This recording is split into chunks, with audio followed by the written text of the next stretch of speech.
Good evening, one and all. A little late for you guys, huh? What is it, 4 in the morning? Well, that's just the way it is sometimes, I guess. Sometimes it's smooth, sometimes you hit the rocks. Yeah, but we finally caught up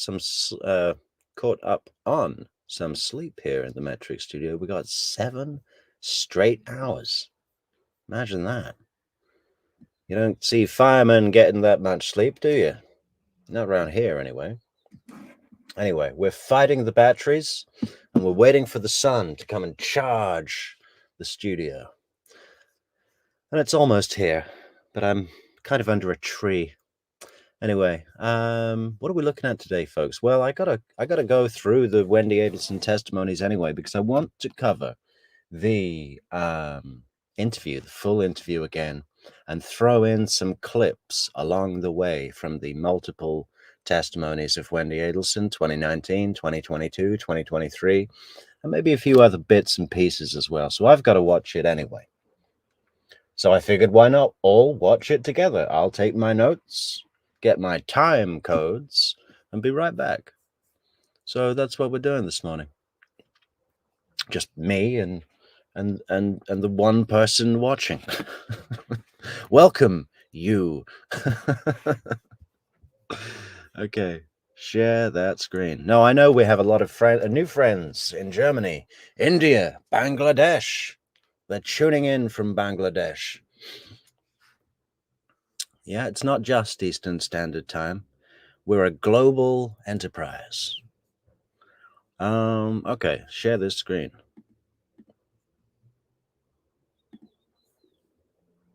Yeah, man, I was really stressed out yesterday with this whole Wendi Adelson, Donna Adelson. You know, we received another long correspondence from Donna Adelson yesterday, and it just makes my jaw drop to the floor because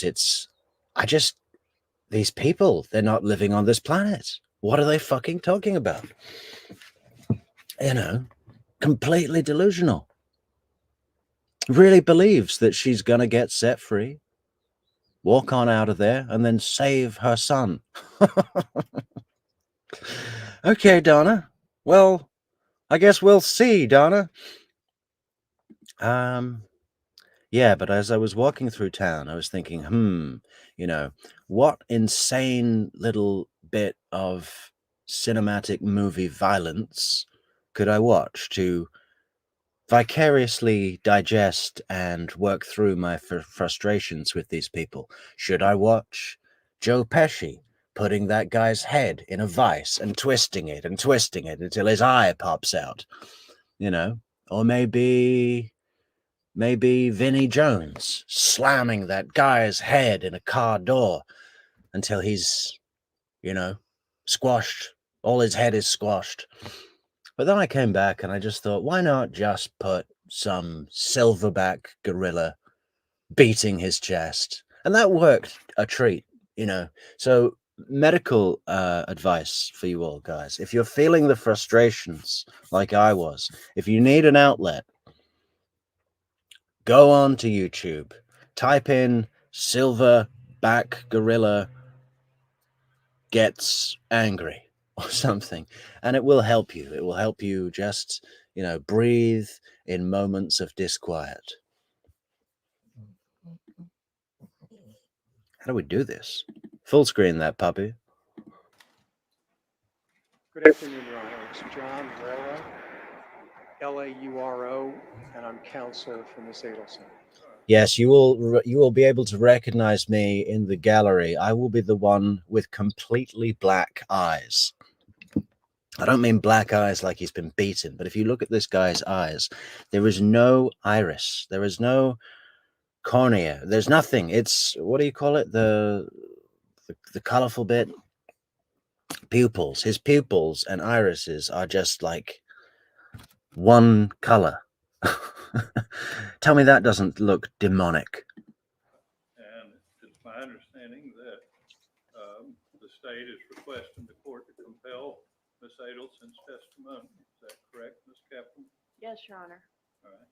And based upon that, Ms. Adelson testimony you provide and anything derived from this Hello, D and Jobo Soiree.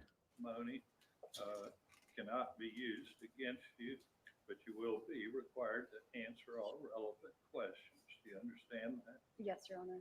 Right. Anything else you want to make? No, Your Honor. Thank you. All right. Anything else? No, sir. All right. The Secretary, please.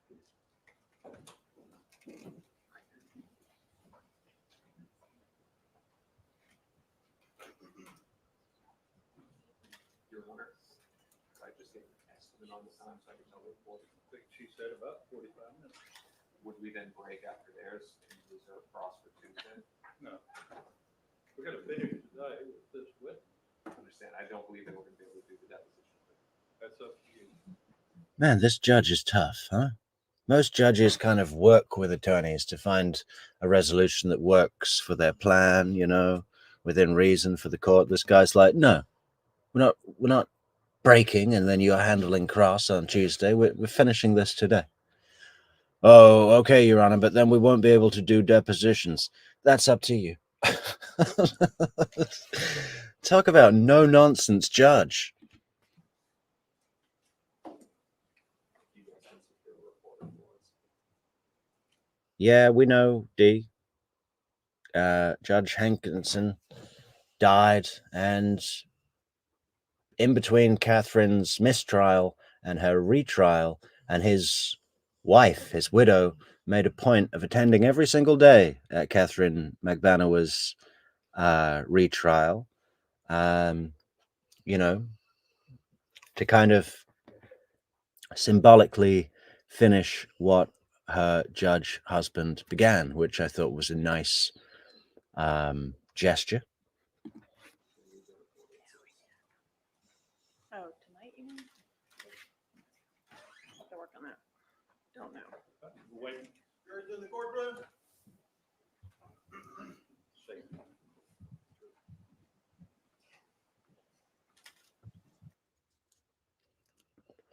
Do we need to mention this stupid, ugly dress again? I mean, just look at it.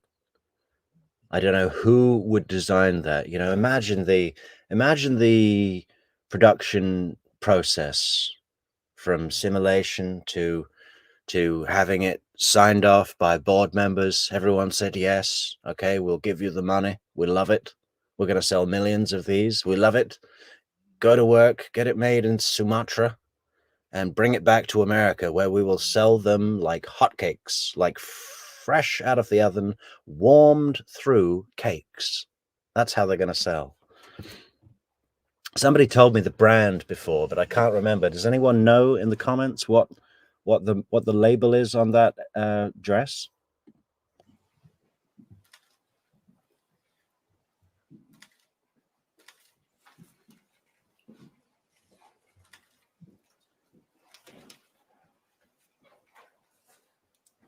Everybody be seated, please. May I proceed, Ms. Captain?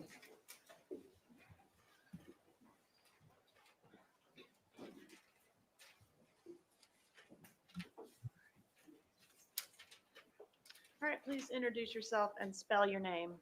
My name is Wendi Adelson, Wendiadelson.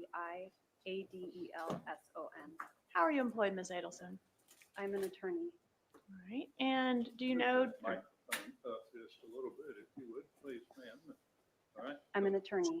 all right, how were you employed back in 2014? I was employed at FSU Law School. Okay, and were you a member of the Florida Bar at that time? I was. All right, and did you know Dan Markell? Yes, I did. How did you know Mr. Markell? He was my husband. When did you meet him? We met in 2004. Okay, and when did you marry? We married in 2006. You know,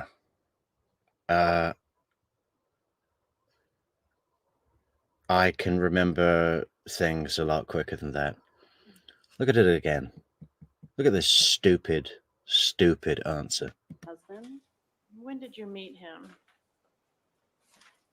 We met in 2004. Okay, and when did you marry? We married in 2006.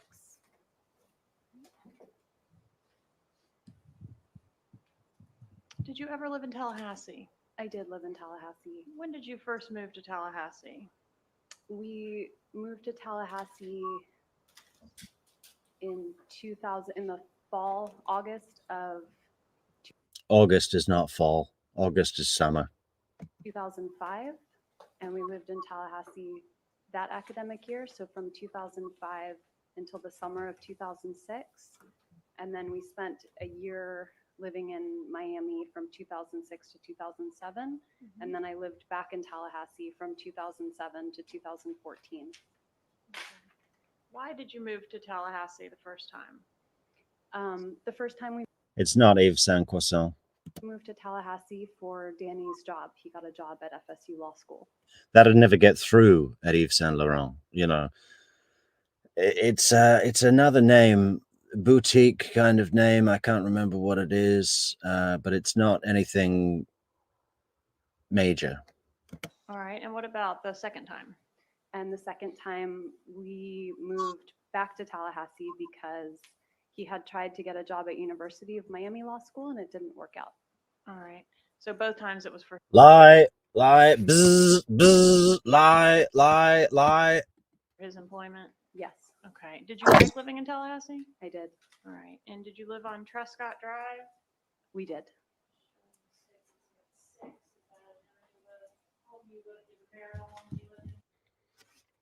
You see, the speculation about what's going to come out of Sarah Yusuf's emails, this is one of them, right?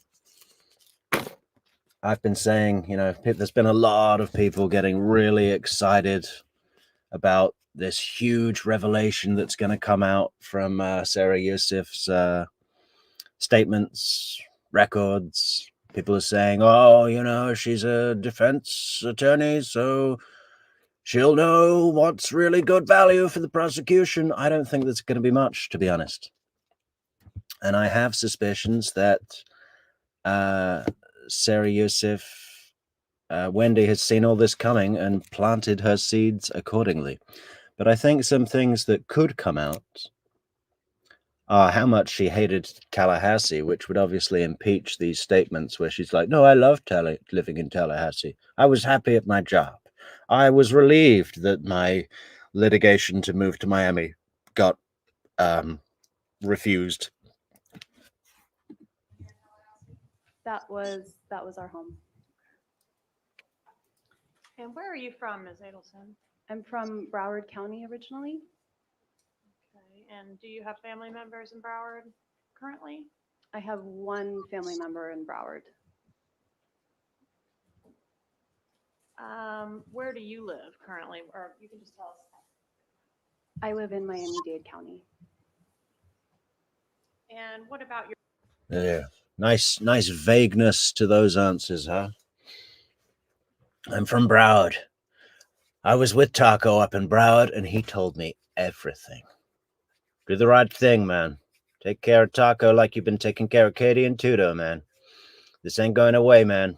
I was with Taco up in Broward, and he told me everything. Where do you live now, Miss Adelson? I live in Miami-Dade County. Brackets, right in the middle of South Beach, the richest part of the entire state. your parents? Where do they live? They currently live in Miami-Dade County. All right. And what about your Somewhere in Miami-Dade County, you know, could be east, west. brother, Charles Adelson? He lives in Broward County.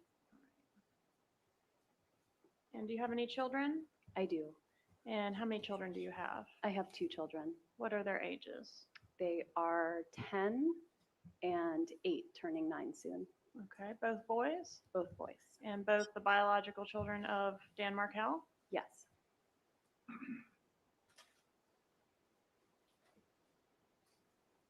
How are your family members employed, specifically your parents and your brother? My mom is not currently working very much. She helps out with my dad's office. My dad is a dentist, and my brother Charlie is a periodontist. Highland Lass, welcome. Highland Lass says, Wendy is so tight with money. She can't even buy a decent suit dress and keeps wearing that hideous one. I despise her. I really hope the boys have not been completely brainwashed by this sociopath. Well, Wendy is tight with money, but only when it comes to spending it on anyone else other than herself. You know, when it's spending on herself, she'll spend all her money and everyone else's. You know, helping the poor, not big on that. No, I believe she's got a 1,000 dresses. You know, she wants to wear this in both trials for two reasons. One, like her contact lenses, when she puts on this, when she puts on those contact lenses, it's like, okay, time for business, time for my manipulative prowess to really be on full form. It's like getting ready for battle, or like when a cop goes on duty and he puts his utility belt on, make sure his badge is in the right place. It's like a uniform to her, to tell herself, you're ready for business now. Similar with the suit and her getting dressed, I'm certain of it. But also, you know, she wore the same dress in the second trial, so that when lots of people are watching the videos, it's not that obvious. Apart from her hair, which was completely different in the second trial, she had Jew frizz going on, full Jew frizz in the second trial. Must have forgot that straightening hair straighteners. But yeah, it's like you don't know. It's less obvious that she's been testifying in multiple trials if she wears the same clothes. Someone pointed out to me in the 2023 testimony the other day, where she testified over the course of 2 days, that she had different sweaters or tops or whatever the hell that thing was. There was the asymmetrical slanted neck one, and then a rounded neck, but they were exactly the same color. And when someone pointed it out to me, I do remember seeing both necks, but I never realized they were different, right? All these sneaky tricks, they just create this air of illusion.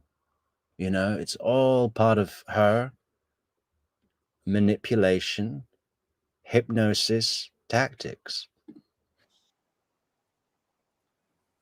And does your family have a dental practice in South Florida They do. that they own and operate? Shiraz, the FBI undercover agent didn't say taco, but Charlie said taco. You know, when he was talking to Katherine Magbanua in Dolce Vita. So I now, as a rule, always say taco, even when I take off Donna Adelson and say, I don't know who taco is. It just makes it more funny to me. Operate? They do. Is your family in South Florida wealthy? And that's a relative term. Are you asking me to speculate? No, I'm asking if they're wealthy. You may, if you don't. He does all of these ways of objecting, you know. She'd have been fine if one of the defense counsel popped up and said, objection, Your Honor, speculation. Obviously, Wendy can't object because she's on the stand, but she uses the terms, right? Hoping that the judge will pop in and go, hey, that is speculation. Sit down, Kappelman. No, Kappelman, don't lead, Kappelman. Sneaky bitch. Anyway, wealth is a relative term, but basically it's relative to the populace of wherever you are talking about. Do they earn a bit more than what is normal? Yes, that's wealthy. You know, it's not like she's like, well, would we be healthy? Wealthy compared to the Sultan of Brunei? Yes, Miss Kappelman.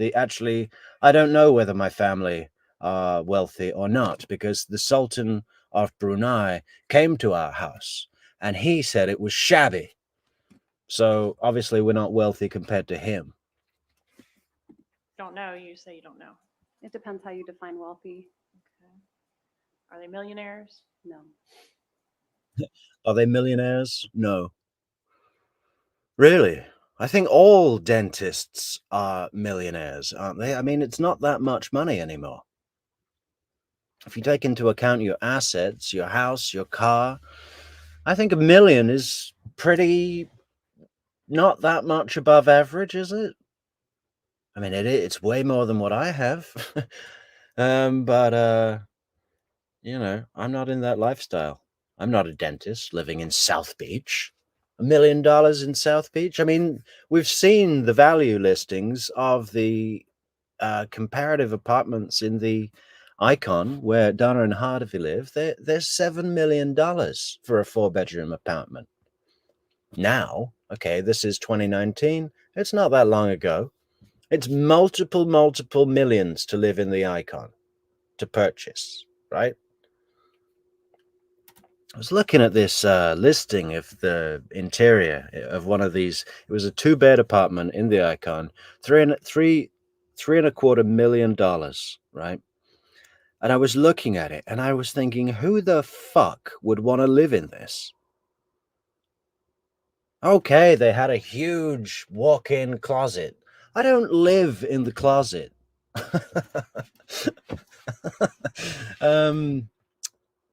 And the bathtub was like, it was a jacuzzi bathtub, but it was like one of those horrible, you know, old gymnasium sort of jacuzzis. It just felt like old people, like old people's skin. You know, I don't know. Nothing against the elderly, but it just didn't come across as this wonderful glitzy glamour. Okay, they've got a balcony. Okay, you can see the marina. Well, you can do that for a lot less than $3.5 million. I'm sorry, it's just a joke what people spend their fucking money on.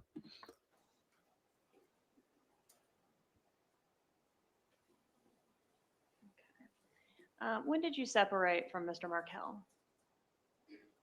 We separated in the fall of 2012. And was part of the reason for your disagreement or separation? I hate how she answers questions like she's on a test, right? Like she's trying to pass basic hygiene for her catering certificate, right? So, what color board do you use to cut and prepare vegetables? You cut and prepare vegetables using a green board. Very good, Miss Adelson. And what color board? For what would you use? For what, Miss Adelson, would you use a paring knife? You would use a paring knife for trimming the ends of carrots. And having to do with how to raise the children in terms of your faith? Yes, we had different ways of practicing our faith. Okay. In what ways did you practice your faith, Wendy? By counting all your money? I mean, in what ways did you practice your faith, Wendy? Tell us your favorite section of the Torah. Do you know when you filed for divorce? I believe it was the fall of 2012. Okay, 9/10/2012 sound right to you? That sounds right. And when you separated, What is GPT chat mode, Carolu? initially in the fall of 2012, did you move to South Florida with the kids? No, I did not. You didn't go to South Florida with the kids? No, I did not. Was it your desire during that time to move with the children to South Florida? I would say right then, no, it wasn't.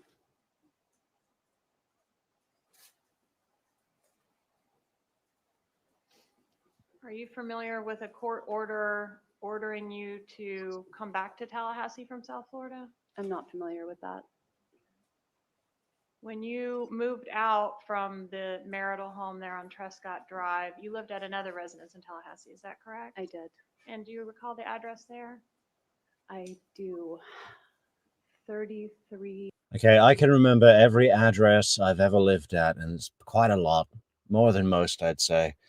And zip codes, directions, you know, what side of the door that the keyhole was on. You know, I remember everything like that.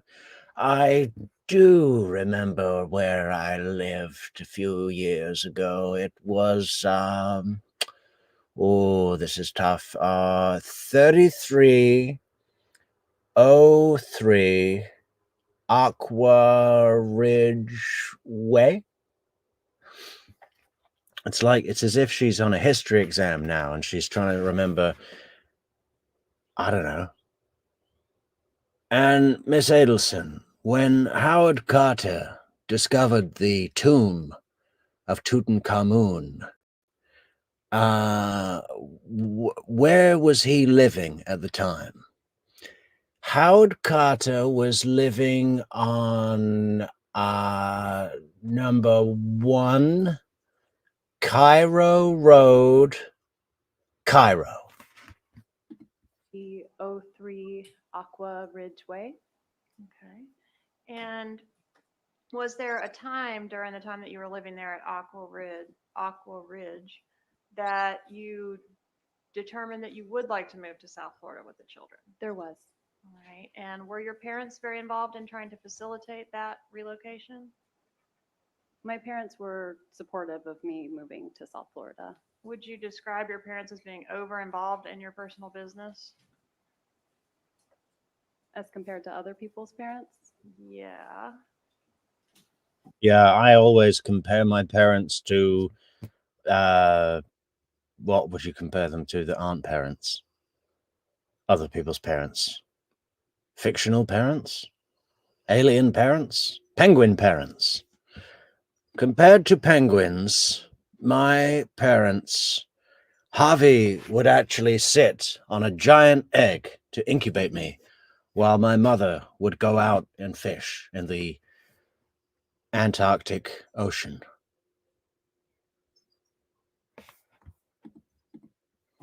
I don't know.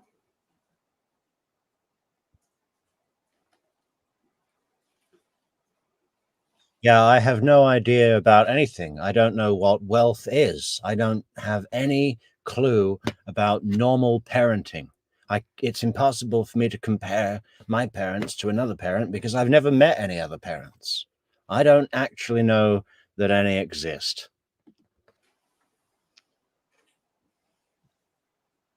What was the child custody schedule when you were living at Aqua Ridge? And I assume Mr. Markel continued to live in the marital home on Trescott. He did. Okay. What was the custody situation with the kids? So the custody situation changed over time and depending on the part of the year. But I think in the beginning, we would do a Wednesday night overnight. It was about 50-50 shared custody, but I don't remember the exact arrangement. Yeah, it was 50-50 shared custody on my terms. You know, when it wasn't convenient for me to have the boys, I might consider dropping them off with Markel, Professor Markel. I do remember in the summertime, it would switch to week on, week off, but during the school year, it was slightly different. So still 50-50, but not necessarily every other week. It was mixed up within the week. It was. Okay. And you mentioned that you did develop a desire to move to South Florida. Did you file a motion to that effect on January 14th, 2013? That sounds. Believe it or not, though, guys, I think this is Wendy's most human style testimony, right? If you compare it to 2023, 2022, man, you know, it's she really cranks up the RoboCop stuff there. That sounds. I did file a motion. I don't remember the exact date. Okay. But that sounds about right. All right. And in that motion, did you make some allegations that Mr. Markel was making things difficult for you at work? I did. Okay. And was that motion granted or denied? That motion was denied. All right. Denied with prejudice? I don't remember. Okay. If you have it, you can. I'm happy to take a look. Okay. But in any event, you were not able to move at that time. I did not move. And were you upset about being stuck in Tallahassee? I was relieved. You were relieved. You wanted to stay in Tallahassee. I was happy at my job.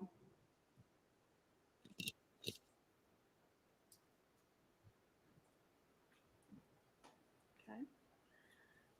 Do you recall when your divorce?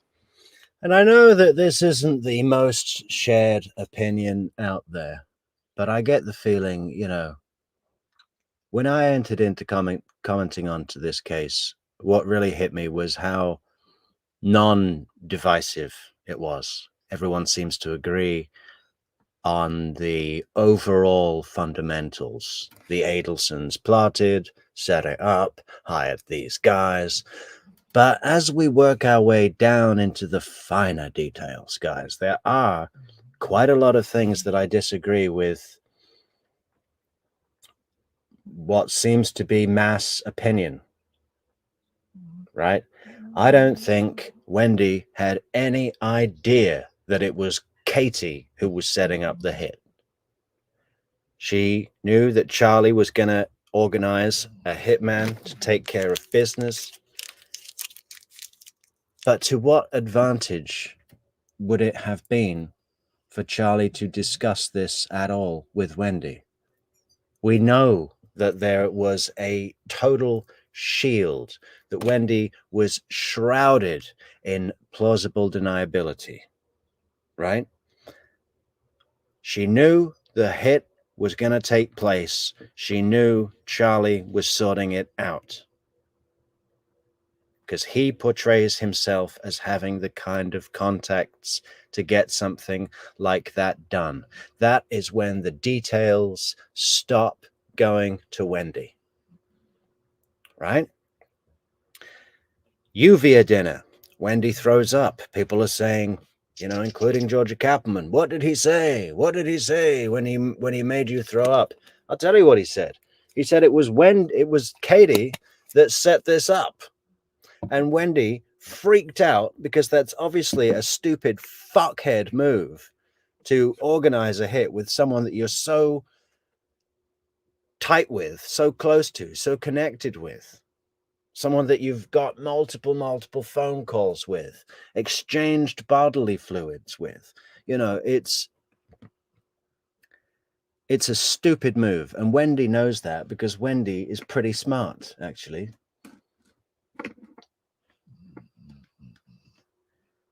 So I do want to kind of collect all of the evidence that supports my view on that and put it into a separate video. But I just wanted to mention it, you know. And it took me years to work that out. I was always thinking when Wendi took Jeff down to see Lacasse, that Charlie and Wendi and Katie knew that Jeff was going to be the guy that they shove into the spotlight of law enforcement. I thought that Charlie and Wendi both knew that Katie was the one setting up the hit, and that Wendi just kind of wanted to meet the person that was doing that. But that's not true at all. That's not true at all. Wendi had no idea it was Katie that was setting up the hit.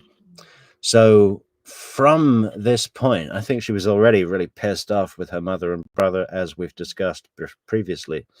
But after the arrest of Katie Magbanua and law enforcement starting to get closer, the bump, the fucking wiretaps, Charlie's running everywhere around every sushi restaurant in Miami saying, is that a cop?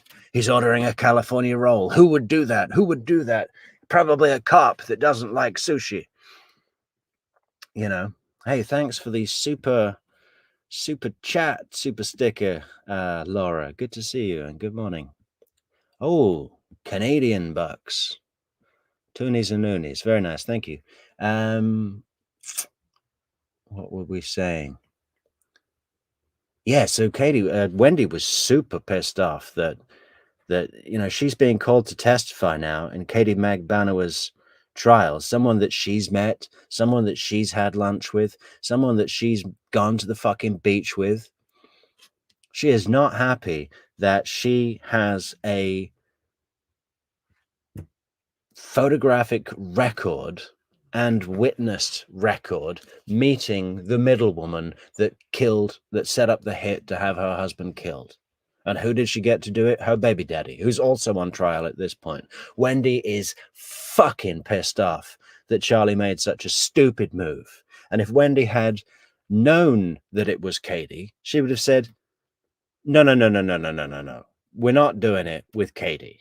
And if we're doing it with Katie, I'm never meeting Katie. I've got nothing to do with Katie. I don't know who she is. I'm not having my fucking picture taken with her at the beach, smiling and having drinks with the girl that set up the hit on my ex. That's an obvious stupid move. So if anyone thinks I'm wrong, if anyone thinks that Wendi always knew that it was going to be Katie, please explain to me how you got to that perspective. Because I used to be on that perspective. But going through this stuff so many times, there's no way that Wendi knew Katie was setting up the hit, because it's a stupid move and Wendi would have shut it down. And the fact that it got away from her, it was revealed to her at Uvia dinner where she threw up. This was only a month later after the hit. And then 2 years later, Katie's arrested, bump happens, wiretaps happen, Charlie's at every sushi restaurant in town looking at anyone that's ordering a California roll. She is completely distancing, separating herself from the core of the Adelsons, you know, and now she's on well, not on trial, but, you know, on the witness stand, giving evidence to the girl that she's had a photograph taken with, having drinks at the beach and had lunch with Jeff in Yardbird. She is super pissed off that she's been dragged into this. This was not, you know, Wendi wouldn't have let this happen on her watch. Charlie did that on his own. It's a stupid move, and she hates her brother even more than she already did. If you have a different view, I'd love to know why. Please argue with me. That's how we get to the truth. So Mr. Markel became final. The summer of 2013. July 31st sound about right? That sounds right. Would you consider your divorce with Mr. Markel to be a nasty divorce? I think most divorces aren't very pleasant. Okay, but this one was like really unpleasant, right? I found getting divorced to be unpleasant, yes. And in the litigation that is, Wendi can't compare anything to anything, right? But this divorce was really unpleasant, right? Are you asking me to speculate? What do you mean compared to other divorces? Yes, you stupid bitch. ensued between the two of you, you guys argued over things as small as a tennis racket, I noticed in one pleading. I don't remember that. Did he threaten to press kidnapping charges against you? Overruled. I don't remember Remember that. No. Did he threaten to go after your law license? Remember that? I don't remember that, no. You remember him saying you failed to disclose a bunch of assets in the divorce process? I do remember that. Okay, did you guys have any mediations as part of your divorce? We did have mediations leading up to settlement. 2 8-hour mediations, correct? I don't remember how long they were, but they seemed very long. Yeah. And Yeah, they were very long. He said he wanted the tennis racket and the bicycle. And I said, no way. And we talked about that for 16 hours total. they both did not result in a resolution. They did not. All right, but you did reach a settlement, I think, kind of just on the eve of a trial on the matter, correct? That sounds right. Do you remember this motion that was filed by your deceased ex-husband on March 26, 2014, involving, among other things, that had to do with your... Okay, another big Metrix point to make here. A lot of people. Okay, so Carol Lou says, was Wendy not equally stupid driving to the crime scene? Equally to what, Caro? Just looking back through the comments. Like equally stupid, equal to who or what? To Katie being connected. Listen, you tell me when it's ever been confirmed that the hit was ordered to happen at his house, right? Why would they want the hit to happen at his house? If anything, they should have said, definitely don't do it at his house. These bumblefuck criminals, Sigfredo and Louise, just completely fucked the whole mission. If it's done at his house, that shows that someone knew where he lived, which means that he was the target, the intended target.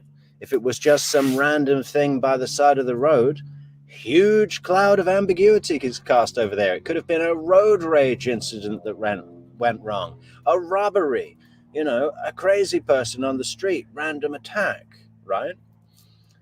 It being at his house means that he was the target. It narrows the pool of suspects down enormously. So my point is that the hit was not ordered to happen at his house. So when Wendy drove there, she wasn't expecting a crime scene, right? People keep saying, and I hear this a lot, and I think it's the most ridiculous thing that's out there at the moment, is that Wendy wanted to be the one to find the body. Now, when we do our collaboration with that coffee chick, Crime and Coffee, I'm looking forward to discussing this with her, because I've heard her say that. And as much as I do really enjoy her show, her program and everything. And there are some points of what she says that I really disagree with, and that's okay. No one needs to be right. And it's good to discuss, and it's all done with love and being constructive. But I completely disagree that Wendy wanted to find the body. I mean, what the fuck use would that be?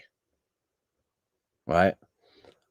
Oh, she's such a psycho. She wanted him to see her for his last image. Okay, well, maybe.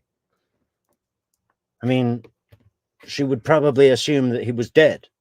So, I mean, it's just that kind of line is just fantasy in my estimation. She didn't know that the hit was going to take place at the house. No one did, and it shouldn't have done. If anything, it should have specifically been said not to take place at the house. So when she drove to the crime scene, she wasn't going to find the body. She wanted to drive past the house and see if there was any indication. And she probably did this all the time to keep tabs on Markel, right? Is his car there? Is another woman's car there? She was probably a stalker that would do that all the time just to see what's going on with him in his life and maintain that control of having knowledge. That's a very stalker thing to do. But on this occasion, she was getting, I mean, can you imagine the anticipation and the adrenaline that was pumping through her all morning, right? She thought, I'll just pop down Trescott, drive past his house real quick and see if his car's there. Because I know that he was coming out of Premiere at about 11 or whatever it was. So he should be back by now. And if he's back by now, then it looks like the hit hasn't been carried out yet. But if his car's not there, maybe they've got him on the way back from the gym. And she probably wasn't going to have confirmation, but she'd have an indication. And that's what all she was looking for. She did not expect the hit to be carried out at the house. You know? So the crime scene tape and the roadblock was a total surprise. She was not prepared for that, nor did she expect it.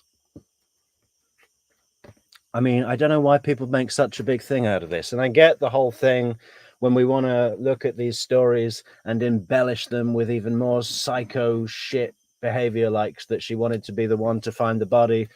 You know, I believe that she would like to do that. I think killing him was enough, though. But, you know, when she found out he was a little bit alive and wanted to go to the hospital with the boys, that's a whole different story, and we'll get to that when we go through the interview again, which we'll be doing later at about 7 or 8 o'clock Eastern tonight, guys. So make sure you book off those hours, book them right off. And, you know, if your boss needs you to work late today, you say, no, thank you. True Crime Metrix is doing the Wendi interview. So those are my views on Wendi not knowing Katie was anything to do with the hit because it's stupid and she would have shut it down. Carol Lou, to answer your question about wasn't she equally as stupid going to the crime scene? She didn't know it was a crime scene. She assumed that the crime scene would have been somewhere else or that there hadn't been a crime yet and she would see his car. In, you know, looking back, it certainly hasn't really done her any favors. I mean, it's kind of done her brother some favors for Wendi in terms of getting her brother locked up, which she always wanted to happen, and her mother. And this isn't speculation, guys. This is considered forensic opinion based on facts, right? Oh, but Wendi really loved her family. No. Wendi despises her mother, despises her brother, and wants to punish them and emerge victorious over them, right? You think I'm the weakling of the pack? I'll show you who the weakling of the pack is. Look at you now. Jail for life. I'm out here and I've got all your money and fuck you. That's what she's doing. She's loving the fact that they've been locked up. Mother, an allegation that your mother was disparaging the children. Oh, should we just go through these comments? So we got Marianne 1, welcome. Good perspective on the Katie deal. Yeah, right. I mean, I don't think it's discussed enough, but I will be putting out a full video with all of the bits and pieces that support that. The Uvia dinner, the beach scene. You know, that's another thing that I need to compare against is Grish. Grish had a really compelling video about the beach photograph with Wendi, Yindra, and Katie, right? Massive respect for him to make such a compelling argument. But there's so much information in this case that you could connect any dots you want and make a picture. You could come up with a completely bizarre idea and find enough bits of information that if you connect them all, you can make it look really compelling. And I think that's kind of what Grish does, and I like it. But it is more storytelling, in my opinion. I don't want to get too sidetracked here, guys, but the video that we will be releasing about the Katie, Wendi, did Wendi know, did Wendi not know thing is going to include some references to Grish's video about that beach photograph, because I have some conflicting ideas. And again, it's all just in the interests of constructive argument, and I don't want to discredit anybody. But they're interesting things to discuss and refer to. Don't you agree? Oh yeah, Lou, that's fine. Jarl Borg says, didn't Rivera say they saw her at the house on the first trip? Actually, Rivera said it was the second trip, but he may have been confused, and it was actually the first trip, because I think it's been pretty solidly shown to be that it could not have been Wendi at the house on the second trip. But there's a good chance that Rivera was confused with the trips, and it was actually the first trip. To my mind, it's not a really big deal anyway. she was at the house with the two boys, or it was someone else. I mean, the only thing is that Wendi was looking at them, you know? Well, even that, she didn't say anything to them. She could have been just looking at those two dodgy guys waiting in a car thinking they were about to burgle a house, you know? It doesn't show anything. It's got no probative value, really, whether it happened or not. So I don't know why everyone's talking about that Wendi being on Trescott. It doesn't seem to help or hurt anything to me. When Rosemary flourishes, says, I agree, Ari, Wendi being shielded and kept in the dark initially, but I think she became more involved in the details after the June attempt failed. Why do you think that? I mean, are you just basing that on her getting frustrated and wanting to take charge, or do you have something that you can refer to and show us how Wendi got more involved, or is it just a hunch? You know,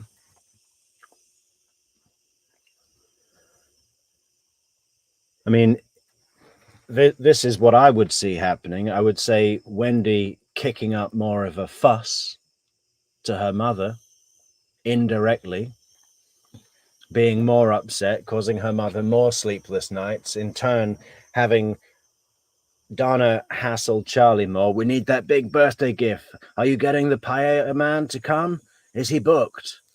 Will we have paella ready for Dad's 70th birthday? You know, that would be Wendi getting more involved. But as far as taking reins on the orchestration and having a hand in any information, no, I don't think so at all. If you have something that you can share with us, Rosemary flourishes, please do. We are always interested to hear more from our community.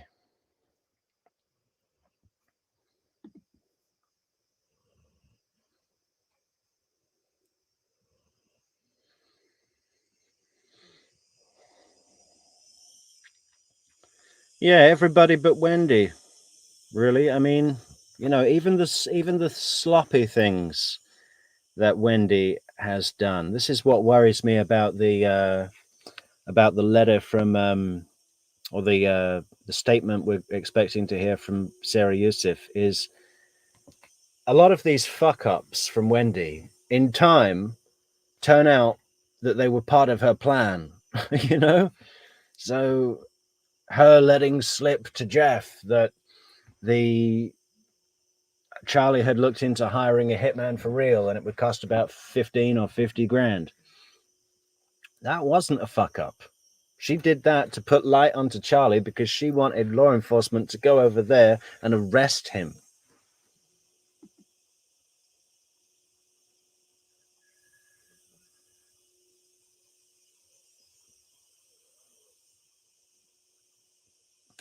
Yeah, they were given his address. They were given the address, but that was to tail him. This is where he lives. I mean, it's a good starting place, right? It wasn't like you need to carry out the hit at this address.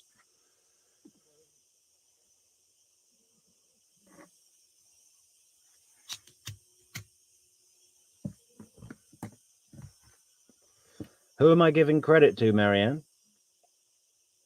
Because I tell you, Wendi is smart. Charlie's not. Donna's not. Sigfredo and Luis, not so much. But Wendi is smart. And, you know, that's not even her main asset. Her main asset is that she feels zero empathy. You know, she has no sense of concern whatsoever. There's a version of herself in her head that exists, which she really believes. But I don't know who I'm giving credit to. I mean, I'm saying they're all idiots, apart from Wendi. And Wendi is smart because she's been completely isolated. Now, she was not smart in trusting Charlie to set up a sensible hit, which he didn't, because he went to the person that he was dating and it was very close, and he couldn't vet Sigfredo because Sigfredo wanted to kill him. So he had to trust Katie, who is an idiot. Sigfredo's an idiot. I mean, it's just a long line of idiots. But apart from Wendi trusting Charlie to sort it out, I mean, that was a fuck up. But in some ways, it wasn't, because she wanted him to go down and he's gone down.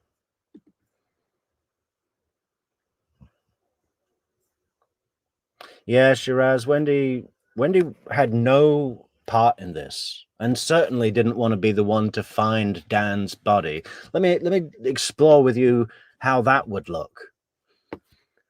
It's a deserted street. She's in the garage at the house. Dan has a bullet in the face, 2 bullets in the face. There's no one else there.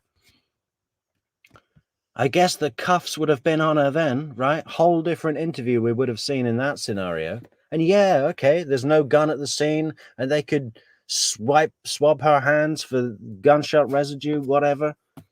She'd still be under a completely different microscope. And as much as she might have liked to have observed the results of her work and see the body herself, is that really going to be outweighed against the kind of scrutiny she would be under if she were the only one at the scene? I really don't think so. No way.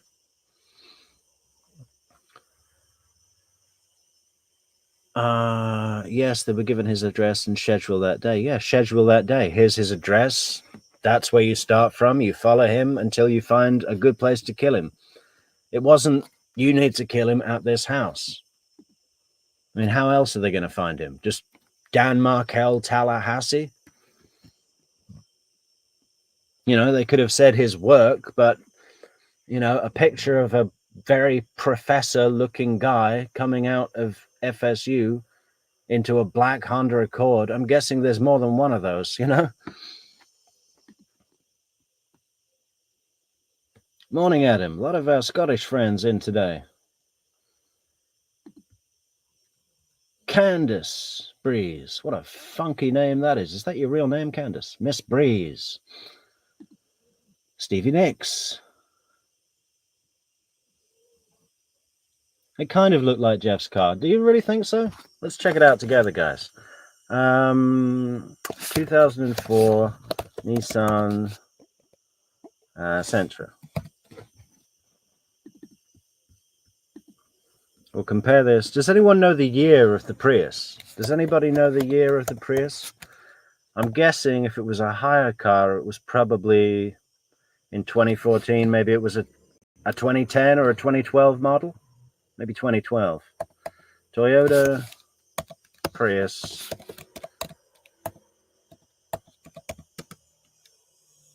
Uh, 2011.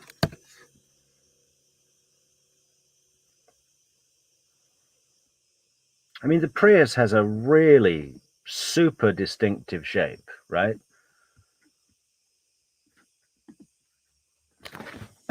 Do people really look? Okay, how do we share this tab? Is that coming through? Are you telling me that that is so easily confused with this?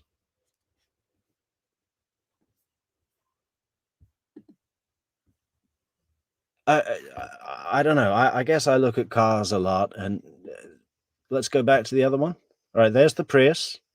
Now the Nissan. I mean, to my mind, they look completely different. They're both Japanese. You know?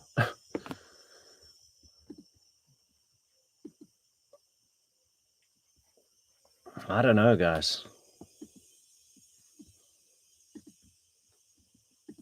What do you think in the comments? Oh, hang on. We've lost that audio now. Yeah. Yeah, hi, Kaza. All right, we've got to get through these comments, guys. How do you spell Grish? It's Grisch. Grisch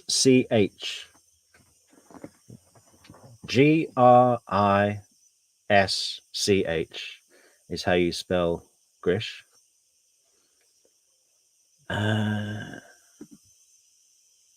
She's not going to stand the stand with Donna trial. What do you mean by that, Candace? She's not going to stand the stand with Donna's trial. You mean she's not going to like being up there? Oh, I don't know about that. I think she's going to love it. So she can throw her mother under the bus. The biggest bus she can find. The one with Georgia Kappelman at the wheel. Honk, honk. What is on witness list for prosecution in Wendi CDR? Is Wendi CDR? What is CDR? Shiraz says, Lewis sounded so sure about being Wendi that they saw. Wish we knew if she made a phone call about the same time Lewis said she made a call. Well, it was Sigfredo that was so sure, right? Sigfredo said to Lewis, hey, that's the girl we're doing the hit for. Lewis didn't know or care what she looked like. But Lewis did report that it was on the second trip just before the murder happened. And some people are saying that maybe he got that wrong because his details do change over time. I don't know what the whole picture of a lion, picture of an owl thing is about. It's just a really weird detail to confuse, isn't it? Maybe there were two different pictures, but why would you forget the owl?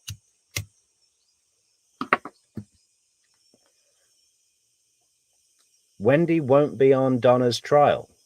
What? She's coming to Donna's trial. She's testifying in Donna's trial.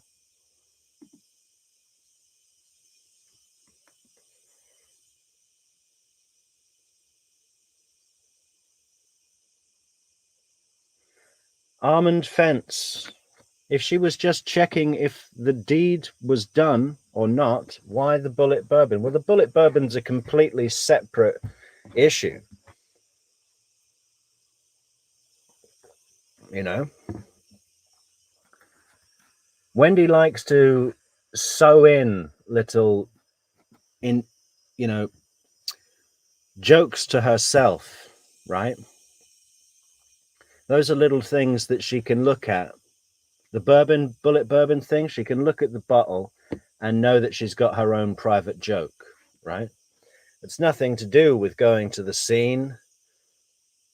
I mean, she bought that because this is what I think, is that she went to, I don't believe that the invitation to the what do you call it, wedding shower that she was going to, that said bring a bottle, I don't believe that she was asked to bring that specific brand. I believe that she went to buy a bottle for that party and saw that they had a brand called Bullet and couldn't resist buying it as her own internal joke. You know, that was it. That was something that happened in the moment for Wendi. Okay.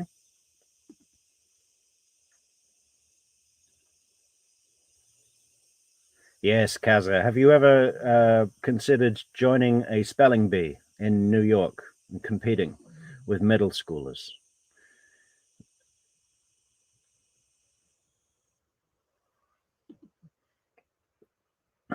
Got to get through these comments, guys. Kaza, I watched it many times, and I'm like, okay, you guys.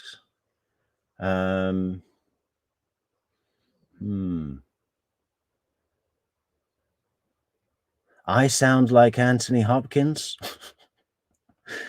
Oh, that's so funny. I don't think so. Somebody called me. What's the guy who did the voiceover for the War of the Worlds? and Michael Jackson's Thriller. What's his name? It's like such a famous name. I can't remember it. It's just gone blank. Anyway, somebody said I sounded like that guy the other day. I took that as quite a compliment. Okay. Rosemary says, I think she gave Donna, who passed them down the line, the details of Dan's movements for the 18th and that he was leaving town the next day. Yes, absolutely. But innocuously, like, oh, you won't believe what Dan's doing now. He wants to take the boys swimming before he goes to New York at the weekend. And he's just asked me to take them swimming so he can have the boys. You know, that's how she's passing the details. She's not whispering on the phone saying, listen, he's going to be leaving at the gym at 11 o'clock. And then the next day he's going to be getting a plane to New York. So that thing that needs to happen, we need to get it done. No, Wendy's really good at masking those kind of conversations, unlike her brother, unlike her mother, and just gave another completely in keeping with her general modus operandi, a big complaint, whinge fest about Dan being a dick and wanting to take the boys swimming. And that he says, oh, we were supposed to be going on a walk around the library to discuss what happens with Lincoln School, but he says he's going to Premier Gym for an hour to do a fucking spinning class. He's such a dick. Call detail records. Wendy is on witness list. Just saw it today. Yeah, great. Good. Oh. But, you know, call detail records. We could go through some of those now if you want, guys. We've got all those already. Unless they're talking about WhatsApp communications, which we don't have. But I'd be surprised if we're going to see those come in at this trial, if they're even available. And I think call detail records means, you know, normal cellular information, not through the WhatsApp app.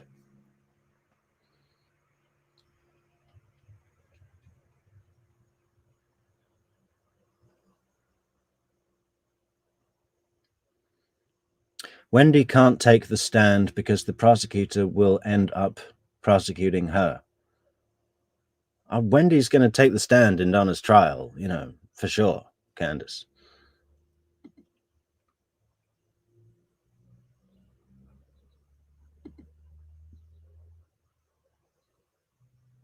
But, you know, she's still going to be under state subpoena with use and derivative use immunity. This, I believe, is why the prosecution have not arrested her yet, right? Because if they arrested her before Donna's trial, she'd take the fifth, plead the fifth, and not testify at all, right? If she's still a free woman, she's under state subpoena with use and derivative use immunity, and they're getting her on the stand. She's definitely going to be on the stand in Donna's trial. I don't know where you're getting that from, unless you know something I don't. Hi, crime.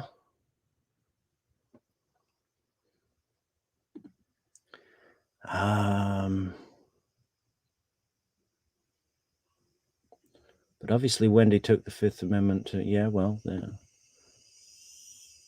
All right, are we almost through these comments? Man, a lot of comments. I didn't think there'd be this many in the stream earlier. I guess all our friends in Bangladesh have come to welcome welcome in the new morning with True Crime Metrix from Bangladesh. Welcome from Bangladesh. Croatia, fantastic. How are those waterfalls? Looking good? Rosemary Flourishes says, I agree she wanted to be kept in the dark about who was carrying it out and exactly when. She had a general idea there would be a hit, but Donna agreed to protect her. Wendy had no idea that it was Katie that was the middle woman who was going to be setting it up. If Wendy had the slightest indication of that, she would have shut it down, because it's a stupid move, you know, to have someone so close, so few degrees of separation. She handed it off to Charlie, who said he was going to take care of business, and, you know, she didn't know.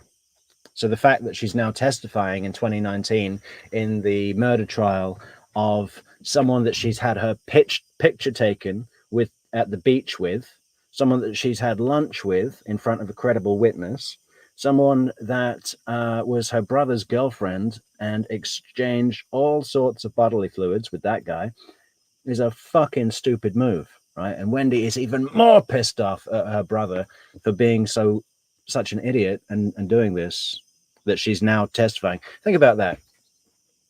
Miss Adelson, your husband was shot, and the lady that set that up is someone that you've had lunch with and had drinks at the beach with and had chummy pictures at the beach with. Interesting. They all knew everything, even Harvey. Absolutely, Harvey knew everything, Yarborg. I don't get why some people are like, oh, maybe Harvey didn't know. Maybe Harvey didn't know. He just thought he just wanted a bowl of paella on his birthday. What? Why wouldn't I just don't know where people get this when they say things like, yeah, maybe Harvey is the only innocent one. He seems like a nice man. Okay.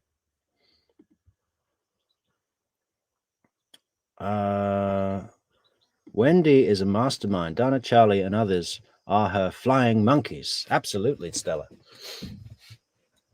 You know, but they all have flying monkeys of their own. It's just Wendi is the queen bee here.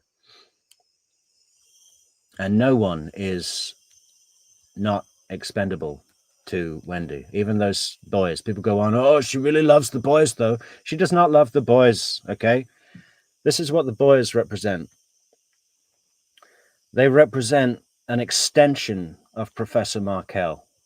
Every decision she makes for those boys in their upbringing is probably specifically something that would either make Professor Markel uncomfortable or that he would flat out disagree with and contest. And she loves knowing that she's doing those things. Every time she does those things, it's sticking it to Markel in her mind. And she just cannot help poking his body with a stick hard. She loves doing it. Especially now they're probably starting to really look like Professor Markel, 16 years old. And also, of course, they're tools for her so that she can be seen as this heroic champion of a single mother who picked up the pieces and continued a fantastic upbringing for those boys, even though this horrible tragedy of their father being gunned down happened. She's dealt with the fallout from that, and people probably praise her all the time for handling that so well, right? Okay, one more from Rosemary. I think the Nissan was used on the June trip, but for whatever reason, they ended up with a Prius in July. I don't think it was a Nissan on the June trip. I think it was, a light-colored, small saloon.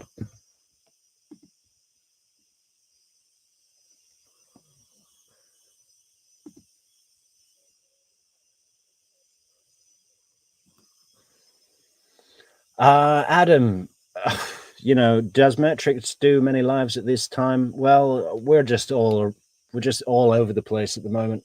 Whenever we can, we're getting online. I do want to get a more regimented structure going soon, but it's just pretty tough at the moment.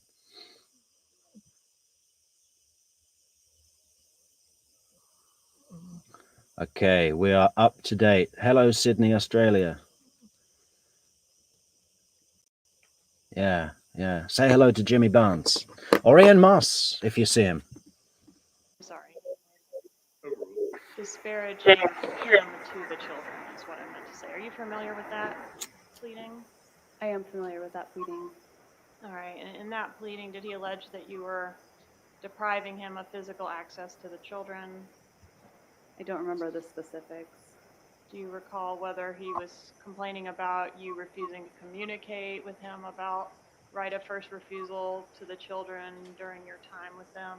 I know he was frustrated about the Skyping. Lack of communication via Skype.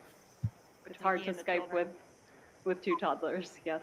Is it hard to Skype with two toddlers? I mean, maybe if they're toddler octopuses, you know, that wriggle around and have 8 legs, but is it really hard to Skype with two toddlers? I mean, I think that's good fun, isn't it? You hold up the kids to the camera and they're talking to their dad and they're waving.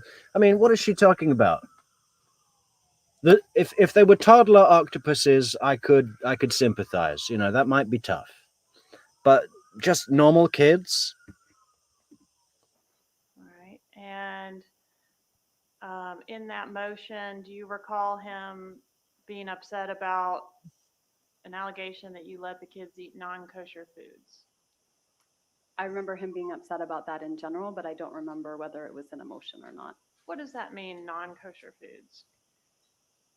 So kosher rules have to do with the separation of milk and meat, or dairy and meat. So non-kosher foods would be meat that hasn't been killed in a way that conforms with Jewish law, or the mixing of the two. And This is a big thing for Wendi and Dan, isn't it? Because Wendi is loving appearances. She's loving posing and doing things in a certain way, having paella chefs come and cater your dad's 70th birthday. A lot of shellfish in paella, non-kosher. She's loving giving the kids pizza and cheeseburgers and all those great American pastimes. She does not want her boys to be outsiders in the group of children on playdates saying, no, you can't have that. That's got pepperoni and cheese.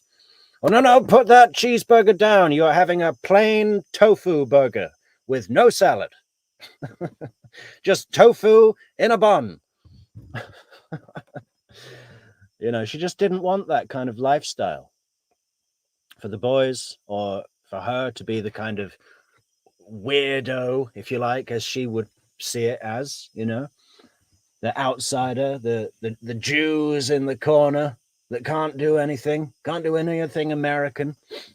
observing those types of eating habits something that's important to you? It is not important to me. And was it something that was important to Dan Markel? It was important to Danny. And it was important to him that the children observed that way of eating, correct? It was. And in that motion, did he seek to restrict your mother's contact with the kids to supervised visits only?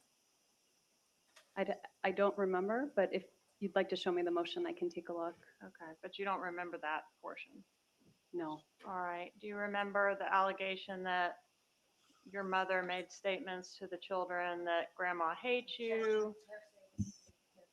So rude. Grandma says you're stupid. Your father is trying to take my sunshines away. Anything like that? Do you recall? No, but again, I'm happy to look at it if you'd like to show me. I understand. Do you recall that Mr. Markel was seeking sanctions against you personally in that motion? I don't remember that. Nose twitch. God, look at that nose twitch. Seeking What sanctions hell? against you personally in that motion? Oh, I just want to rip her face off. I'd love to take her to Alaska when the grizzlies are in salmon season and just, you know, cover her in cod liver oil and throw her in the river. You know? God, I keep going around these large mammal fantasies in my head. What else could we do? She speaks Spanish, so perhaps we could take her to a bull ring. I don't know. What was I going to say? Yeah, the statement about your father's trying to take my sunshines away. Charlie says that Professor Markel made that up and put it in a pleading. Well, I can absolutely hear those words coming out of Donna's mouth, right? They all fit perfectly in my imagination with the kinds of phraseologies she comes out with the way she talks, with the way she talks about coffee. I don't remember that. Do you know whether this would have been a motion that you would have shown to your mother? Would she have been aware of it? I probably would have shown my mom the motion. Oh, you can hear me smoking, Adam. Yeah, that's kind of one of the reasons I'm never on camera. I do have a camera, it's just not very good quality, and it's in the laptop, so I need to look down. I want to get one that I can put up, you know, but then I'm kind of worried about smoking in the videos because I think that's a bad look, right? Yeah, but I do like smoking in these streams, and I'm going straight to hell. Is it fair to say that your parents are very protective of you? I think that's fair to say. Is it fair to say that your brother is very protective of you? I think that's fair to say. Okay. What about Dan Markel? Did your family like him? Do you want to specify a point in time? Well, I'm specifically thinking of a statement you made in the interview after his death. Good morning, Neverly. How you doing? It must be, shit, what is it, 1:30 in the morning for you? Good morning. You indicated that your parents were very angry with him. Is that accurate? At that point in time, during our divorce, I do think they were angry with him. They felt like he had treated me badly. And the motion to preclude your mom from having unsupervised contact. Ah, well, you know, Adam, you hear the lighter click. Well, I smoke roll-ups, which, you know, they go out. So I probably use the lighter 4 or 5 times per cigarette. So those aren't 4 cigarettes. It's 1 cigarette that needs to be relit. I don't smoke that much. With your kids, that was still pending at the time of his murder, correct? That's possible. I mean, I don't think anyone took that motion very seriously. Okay. Did your mom take it seriously? I don't think so. Did Dan Markel take it seriously? I don't know how Danny felt about a motion. If he wrote the motion, he was probably taking it seriously.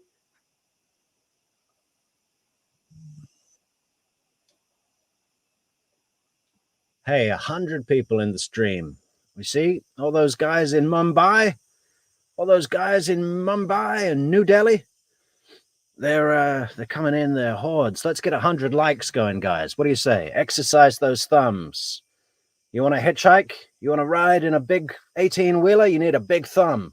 Let's exercise those thumbs and get us some likes coming on the video. Click the like button and subscribe to the channel, guys, because we got a whole series coming out in the run-up to Donna's trial. And then, of course, we're going to be doing all of Donna's trial live with special features in the evenings.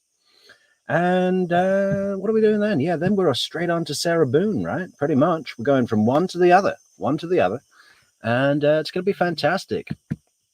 Also, we got some good Sunday Fun Day material coming out soon as well, guys, where we do a little random video on the side. You know, it's fantastic to cover the Adelson case. It's fantastic to cover the Boone case, right? But there's also a lot of other things to do. To tell you the truth, I'm kind of looking forward to November when we can clear the decks and we've got Donna convicted for life, Sarah Boone convicted for life, and we can kind of just take a little bit of a break and go on to some other things, right? I guess we're going to be waiting for Donna's for Wendy's arrest video. I hope that's released on body cam. That's going to be fantastic. We'll be talking about that for the next 3 years while we're awaiting trial. And what do people think about this, guys? I think, and I was introducing this idea a little bit in the Discord channel yesterday. By the way, guys, all of you Eastern Hemisphere people that are with us today in the stream, if you're not already in the Discord, what is it even called? Channel, chat room, server, whatever. Discord is fantastic. I'd never used it before, but we've got a huge community going on our True Crime Metrix Discord server at the moment. It's free to join. It's available 24 hours a day, 7 days a week. All kinds of things get discussed and shared in there.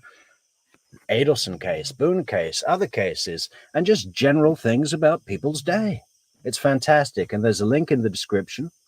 Actually, there's not. Okay, shit. I need to update the description, which I will do right now. But yeah, Neverly Darling's on the case. Look, she's put the link up there for you. Thanks, Neverly. Yeah, everybody should join the Discord server, and we'll see you there. with some emails. Have you had an opportunity to review State's Exhibit 80? And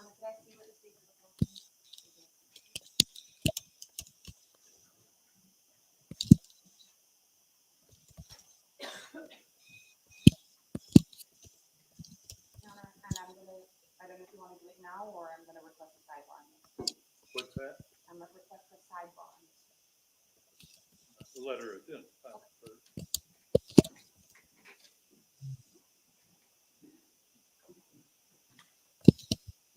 This is State's Exhibit 80. Just take a moment and flip through, make sure this is the exhibit you've reviewed previously. I've been shown these exhibits. Okay. And are these exhibits fair and accurate copies of emails between yourself and your mother, Donna Adelson? They are. And the email addresses on this exhibit, donnaharvey@gmail.com. Whose address is that? My parents have a joint email address. Okay, but you were communicating with. My parents have a joint email address. They've been married over 50 years. They're super in love. They work together, not like those weird Canadian Jews that got divorced in their 70s. Can you imagine how dysfunctional that is? Yes, my parents are perfect. My mother is, what does she say in that stupid fucking podcast? She is kind, loving, selfless, and beautiful. She thinks she is fat. She thinks she is stupid. Why is she reading it like that? To score points with Donna. To mold Donna into a place where Donna, you see, Wendy knows how to feed Donna what she needs that makes Donna, it's like luring someone into a trap, you know? If Wendy gives Donna what she needs, Donna doesn't see the attack coming. Man, she's good. She's slick. One of them in particular, I mean, Whoever signed the email, but it could be from either or both of them. okay, either could have used it, but we can deduce from who signed it who this one was from. That sounds right. Okay, and Wendi Adelson@gmail.com, is that you? That is me. All right, Judge, at this time, I ask you to open up State's Exhibit. Yes, I just need to wrap every demonstrative fact into a cloud of ambiguity because I'm on the stand and I've got a law degree. We'll go sidebar.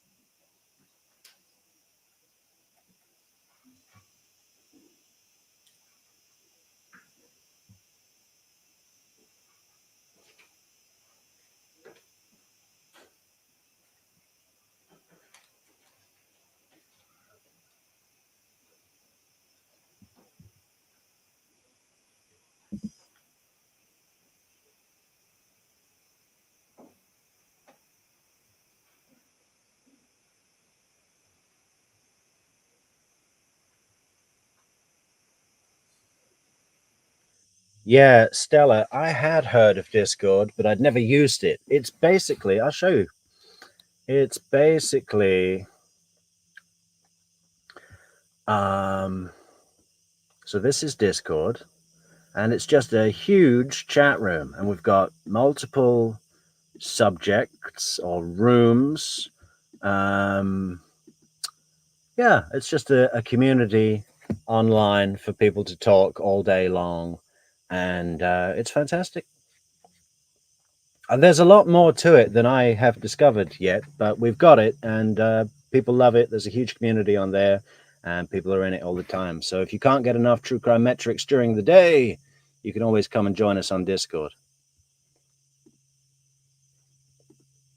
Link in the description, guys. I've just put it there now, so it's updated, I think. Yeah.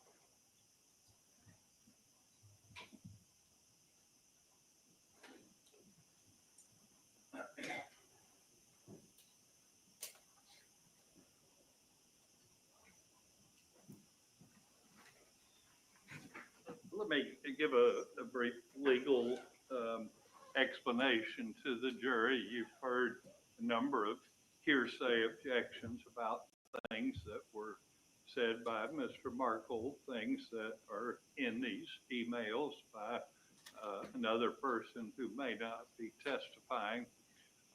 Normally, we refer to those things as hearsay, and they're not allowed without the person actually testifying, but there are a whole bunch of exceptions to that. And one of the exceptions to that is when it's not being offered to prove that what's said is true, but simply to show that it has been said because there's some relevance to the fact that these statements were made.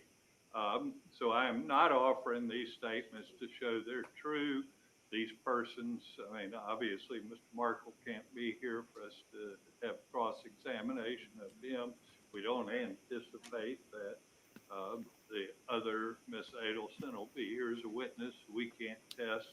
The attorneys will not be able to test that to see whether that's true or not, but I am allowing it for limited purpose to show state of mind of these persons. So you may proceed, Ms. Kaplan.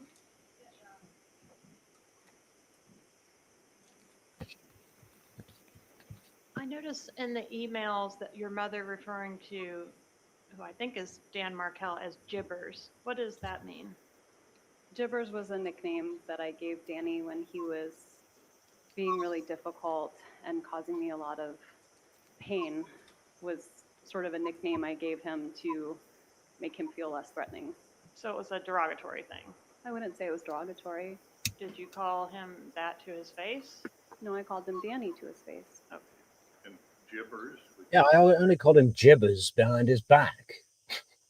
You know, and my mother would use it as a vicious descriptor, you know, when she was writing her mails of hate. Yeah. No, I was a nickname that I came up with when Danny was being scary and threatening and causing me pain. See how much she got into that, you know? What was the original question? Why did you call him Jibbers? Who is Jibbers? Oh, he was causing me pain, emotional distress, blah, blah, blah, blah, blah. She just gets that was not part of the question, right? She slides it in there. See what? How would you spell that? I don't know that I ever spelled it out. In the emails, I think it's spelled with a J, but I guess you could spell it with a G. Jibbers. That would be one way to. Ms. Adelson, you had Mr. Markel's phone number programmed into your phone as Jibbers, didn't you? That's right. Yeah, but she didn't spell it out. You know, Donna put that in there. We have records.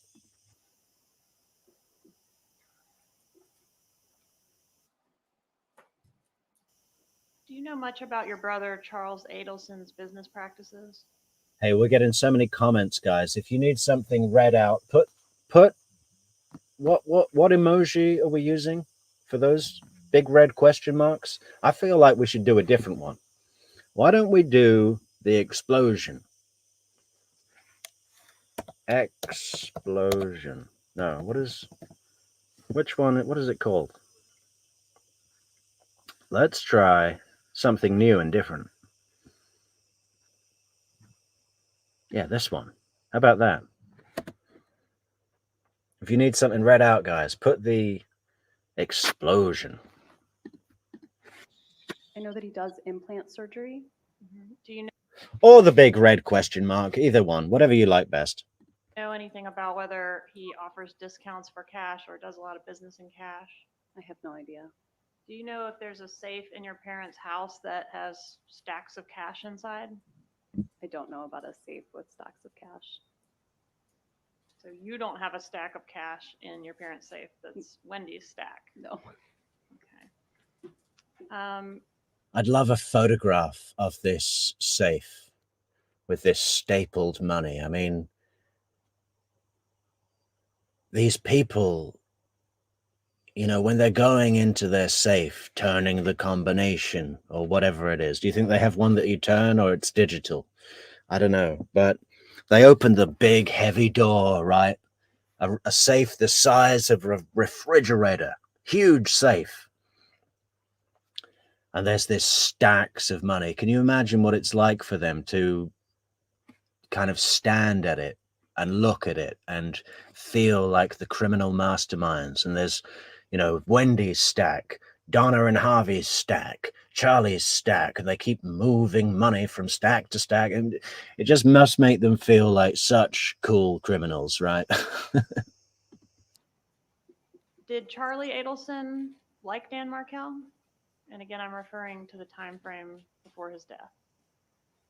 I mean, I think he was also, Morning ramble. Yeah, we can do a lot better with the likes, guys. Come on, let's get everyone take a minute, like the video. It helps us out. We're here, we're doing our piece, we're doing our bit.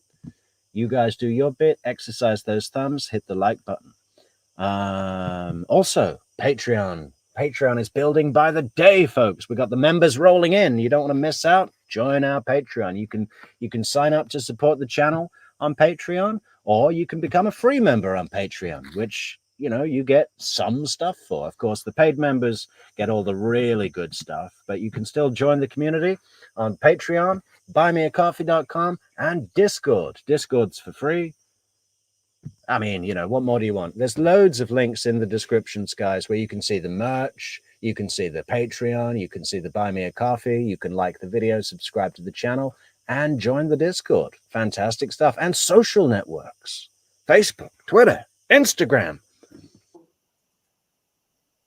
he would listen to me when I would tell him about things I was upset about at the time with the divorce. So whether he liked him or didn't like him, he certainly was supportive of me. Okay, but he never expressed any dislike. No, Did he mention hiring a hitman to kill your husband? Objection, hearsay. no.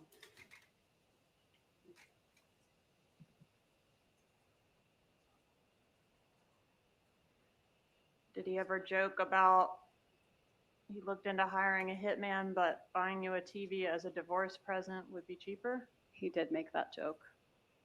He tended to repeat himself, and sometimes he would make jokes that weren't very funny about all kinds of things. All right. And was that TV, did he buy you a TV as a divorce present? He did. I wouldn't even call it a joke. I mean, there's no... Is anybody going to laugh at that? It's just a sort of dark statement. It's not a joke. And it's not funny because it's dark. I have the darkest humor you can imagine. They call me gallows humor, as you all well know, right? I ain't got a problem with dark humor at all.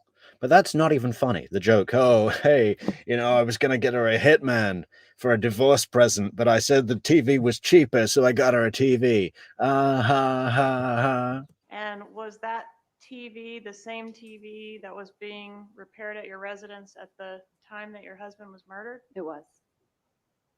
Who made the arrangements for that TV repair? I did. Your mom didn't make those arrangements? I don't believe so. And the repairman was at your house that morning that your husband died between 8:30 and 9:15. Do you agree with that? I remember he was supposed to come between 8 and noon, and then he ended up coming on the early side. That's when he arrived, between 8:30 and 9:15. It's my best recollection.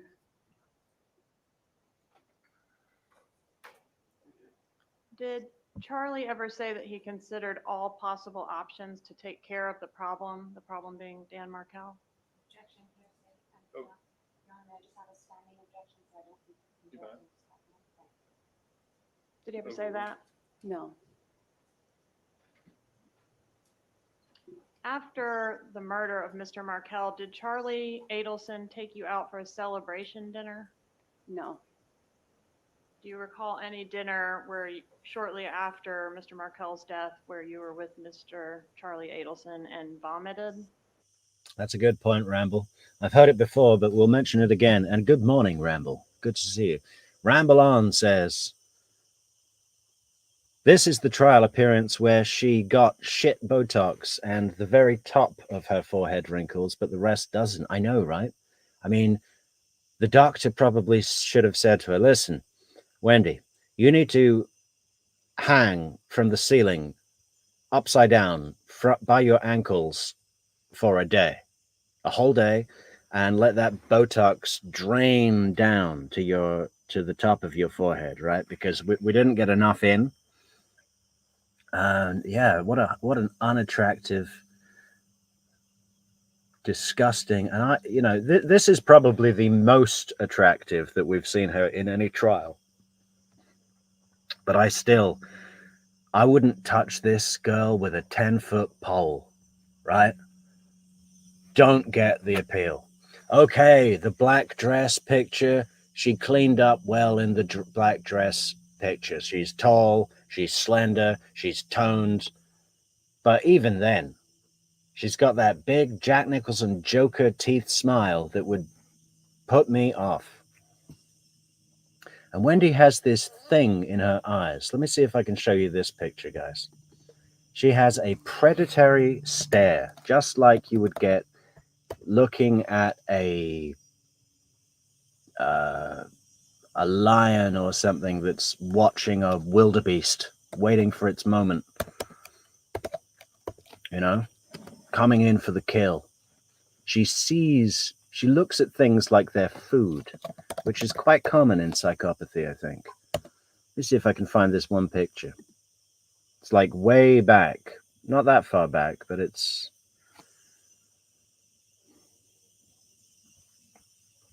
Okay, there's this one. You crazy fucking psycho. Look at that. You telling me you want to get into bed with that? Good luck. But there's another one where you can really see the hunger in her eyes. Let me go to something like this. Kind of goofy looking, I'd say. And don't people get on me about commenting on her looks and her body shape. She's a fucking murdering psycho bitch. I'm not commenting on any innocent people's bodies.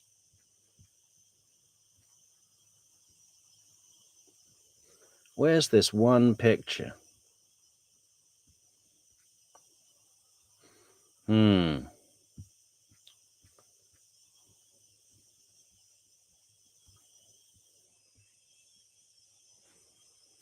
Someone was saying on the Discord yesterday, do you think the boys are like, Ben and Lincoln, are they banned from social media?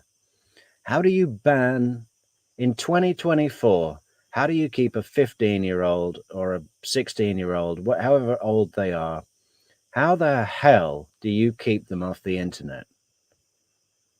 And imagine what a setback that would be. I mean, it was, I can't remember which boy. I think it was the younger one. You remember he was saying to Donna, I want to make apps for my business. And he was going to talk to Dave, because Dave knew about computers. I mean, if you want to build apps, you need to spend a lot of time on the internet, right? I can't find this one picture.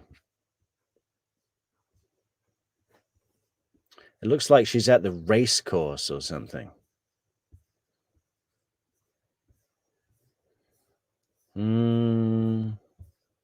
God, look at that. Horrendous.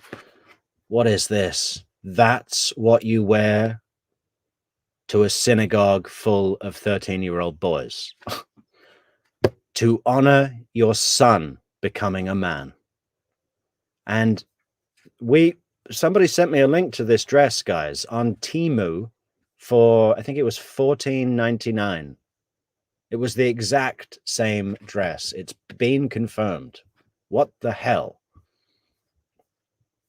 And it wasn't sold as a dress. It was sold as a robe, like that you would wear if you were a 1970s bordello madam,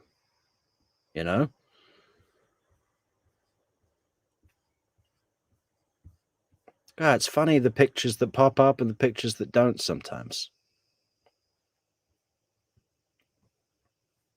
And a question, guys, just on an offshoot, whatever. I heard Grish, I think it was on his collaboration with Leo from 544 Camp Street. And Grish was saying that Sigfredo Garcia is a professional hitman, and that you could tell because there were 2 bullet holes in the window of Dan Markel's car, and you could tell he was such a professional because the second bullet went straight through the hole that the first bullet made. So, like, his hand didn't move. He's got a really steady shooting hand. I don't believe that for a second because they've been doing fucking coke and booze for all the way up there and the whole night previous prior. That's going to make you shaky the next day, especially before lunch, right? Yeah, his hand was, and also the adrenaline, the nerves. I mean, there's no way that he's a pro. Look at the bumblefuck mistakes they made on the way up. He shot a hole in the floor of the Prius, severing the gas line. I mean, imagine if they blew themselves up. You shoot a bullet through a pipe that's got gasoline pumping through. In the movies, that would have just blown up the car, right? But on Grish's comment about the second bullet going through the hole that the first bullet made, how do we know that? The window's completely shattered. It's not like the cops got there and smashed the window. This is the only picture I've seen of the shattered glass. If anybody has a photograph that shows what Grish was talking about, please let me know.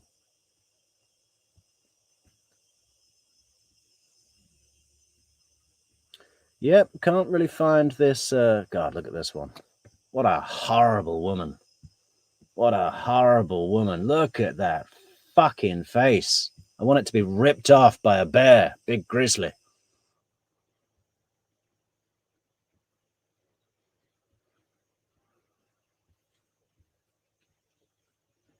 Yeah, can't find this picture. Don't worry about it. We'll come back to it. Oh, there it is. Okay, check this out. Look at that face. Look at those eyes. This is a predator's glare, right? I'd love to know what she's looking at. Looks like some busy event, doesn't it? Like maybe a polo. Is she attending a polo match? This guy, he's got his name on the shirt, cap on. She's dressed for an event, hair's done, earrings, dress.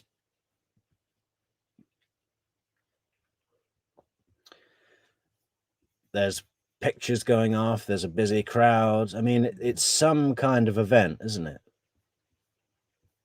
What kind of event is it? I think polo. This guy seems to be in a golf outfit or maybe polo.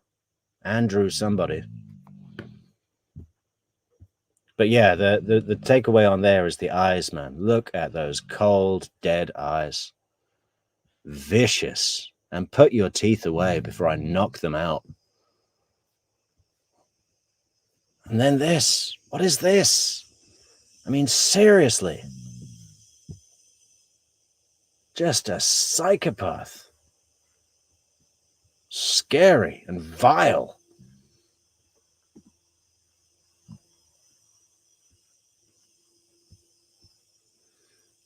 Yes, I bet she crushed that butterfly right after this picture was taken and ate it.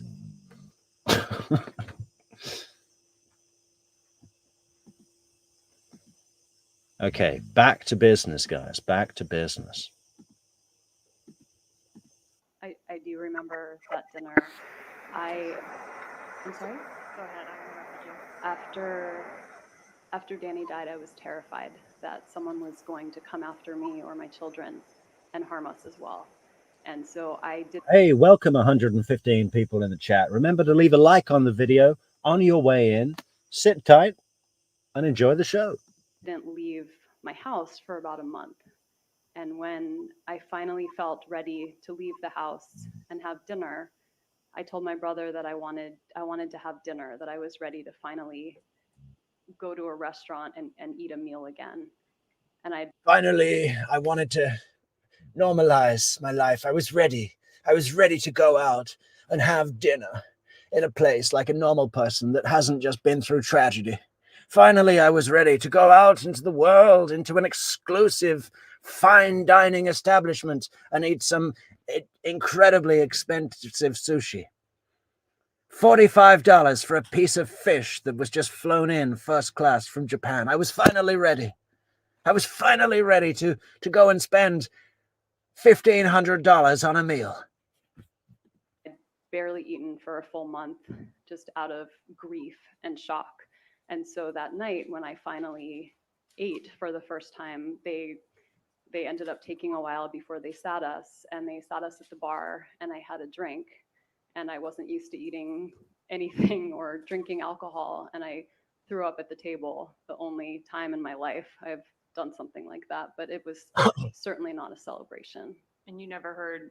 Oh, really? You didn't just hear Charlie say, hey, look, sis, it was Katie that set up the hit. You know, that girl that you have an association with, that you've had a chummy drinks at the beach day out with, and your picture taken. Yeah, your picture taken with the girl that set up the hit. And oh, when Jeff came down to Yardbird and we all went on that double date and you were there in front of a credible witness. Yeah, it was her that we got to set up the hit of your ex. So no separation, no very limited degrees of separation. But don't worry, because Katie's a pro and her ex, even bigger pro. He can shoot a bullet hole through another bullet hole. Even after doing coke for 3 days and getting completely wacko drunk at Hooters, he can still shoot a hole through a bullet hole like Robin Hood. Like Robin Hood when he shoots the arrow straight down the middle of the arrow of his competitor. Your brother referred to it in that way. No. Were you involved in any way in a plot to kill Dan Markel? No. Do you have any knowledge other than the statements you said your brother made or the jokes your brother made? Do you have any knowledge of anyone being involved in a plot to kill your husband? No. Do you know Katherine Magbanua? I have met her before. How do you know her? We met one time at dinner when I came home, and my brother introduced me to her. And I think, hey, Candace Breeze, Wendy does not have beautiful eyes. If you want to see beautiful eyes, go and look at a picture of John Belushi, okay? The most beautiful eyes in the business belong to John Belushi. May he rest in peace.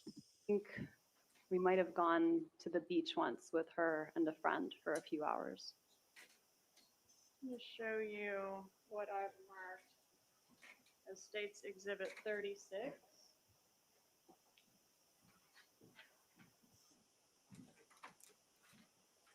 Is that a photograph of you and Katherine Magbanua at the beach? With her friend, yes. Okay, and do you remember the friend's name? I don't. All right, is this a fair and accurate photograph from that event? Yeah, I don't remember her friend's name. It was something immigrant sounding, something Cuban sounding, so it wasn't important to me. Like the three of us at the beach, yes. Do you recall when this was taken? I don't. Okay, it was Father's Day weekend 2014, is that correct? So June 2014, that's Yes, ma'am. possible.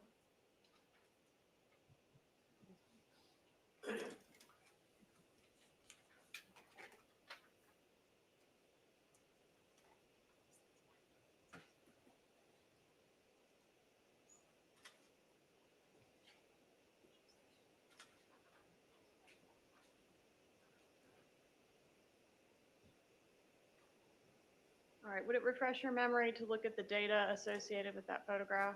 Sure.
Looks like it was taken on June 15th, 2014.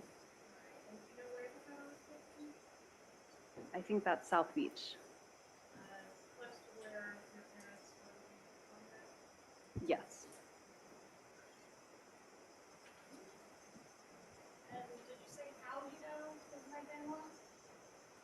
She was dating my brother. So objection. To be admitted.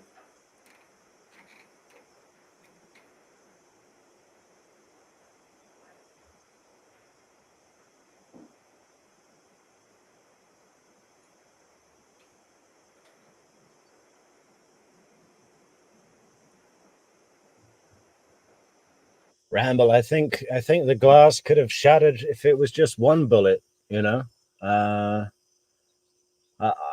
just the way Grish was talking about it was like that he saw a picture of the window intact, but only one bullet hole, when we know that there were two bullets because they were found in his skull, right? That's how he was talking about it. But as far as I know, I've never seen such a picture, and it just doesn't fit in. I don't believe that Sigfredo is like this super pro gunman. I think he's just a street thug, total cokehead. You know, you're the adrenaline, the stress, the cocaine and alcohol going through your system. That's one shaky hand the next day, especially before lunch, right? There's no way he shot with a steady hand. I'm the one in the middle. The one on the left-hand side to the right of me in the photo. Yes. Yes. Approach and show you one more photo. This is photo 37. That's this photo. I don't recognize that photo, but I recognize the people in it. Okay, who's in it? That's my brother, and I think that's Katie. Is Katie Katherine Magbanua? Yes. This is an accurate photo of the two of them. When, I guess around the time they were dating. That looks right. Which at this time it has to be photo 637. So objection. Is Mon Jeezy a girl? I always thought Mon Jeezy was a guy. Mon Jeezy, confirm in comments, please. Your Honor, this witness is not able to properly authenticate that picture in terms of when it was taken and where it was taken. I would object. Sustained. Your brother dated Katherine Magbanua? Yes. Okay. And was that the context in which you became acquainted with her? Was through your brother? Yes. Do you know when they began seeing each other, your brother and Ms. Magbanua? I have no idea. Do you know when they stopped seeing each other? I have no idea. Do you know whether the relationship between your brother and Ms. Magbanua was a serious relationship? I met many, many girlfriends of my brother's over the years. I didn't get any indication. Good point, Ramble. Ramble on says she was so terrified she bought a ground floor condo with easy walk up to a property with very loose security in the middle of South Beach. Her condo wouldn't pass my single woman security test, right?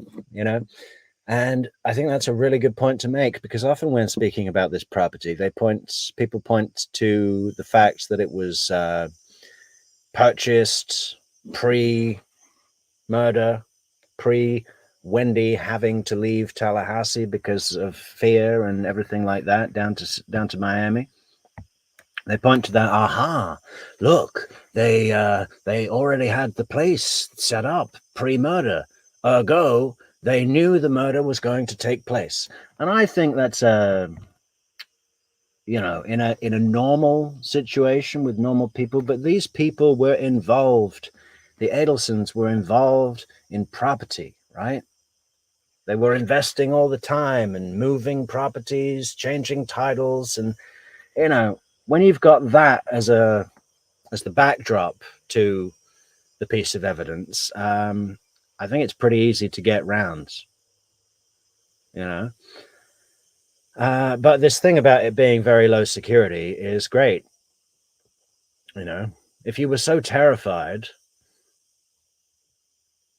why would you move to the city with the highest crime rate in Florida? Probably. I mean, maybe Jacksonville. I don't know.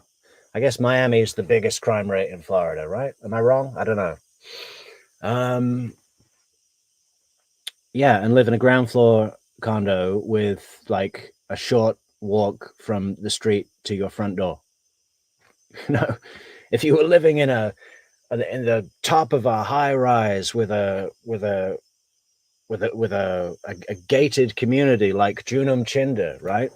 Remember, June lives in a gated community, guys, and every day the gateman would wave her in, "Hello, June," and then he'd rub some Louis Vuitton BMW brand polish on her seats every day in her, what was it? A white BMW X5 with a cream interior, you know? That it was a serious relationship. Okay. He's a guy that has a lot of girlfriends. He has had a lot of girlfriends.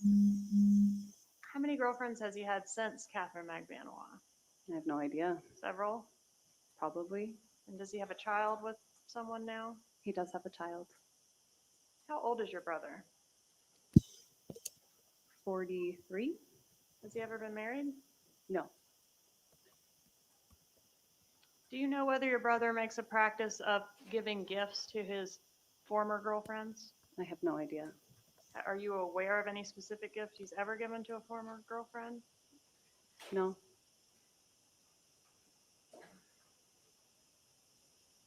Do you know Sigfredo Garcia? No. Have you ever met him? No.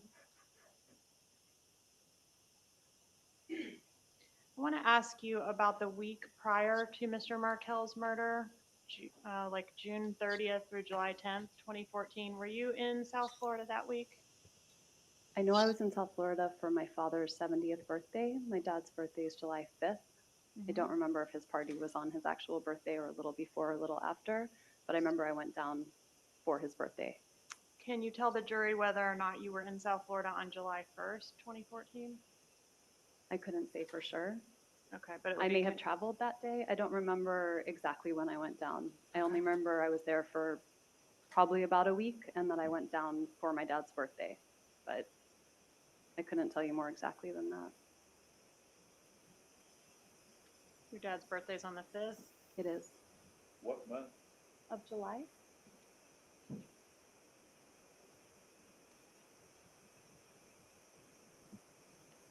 Was Mr. Markel planning to leave town the day after he was murdered? I believe he was. Do you know where he was going? I believe he was going to New York to visit his girlfriend. And how old was Mr. Markel when he was killed?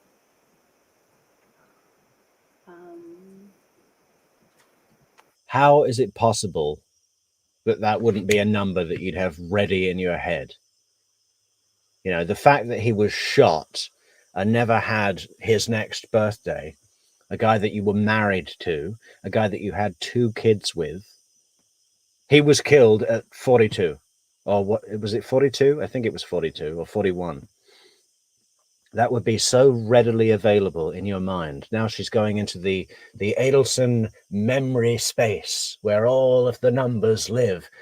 Ooh, this is a tough one. Let me think. He was born in 1972 and he was killed in, I'll get it, 2014.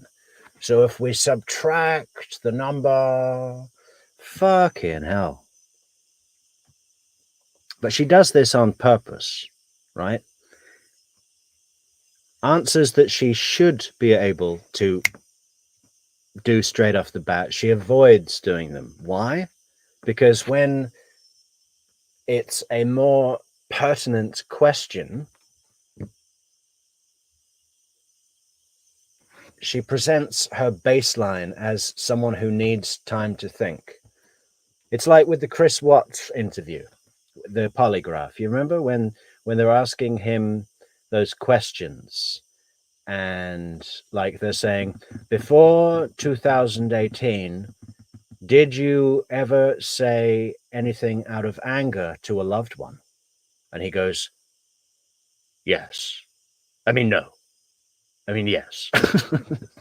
You know, and then they get to the what do they call it? The control questions, or no, those are the control questions. They get to the relevant questions where they go, did you cause the physical disappearance of Shanann and the girls? No. Or yes. You know,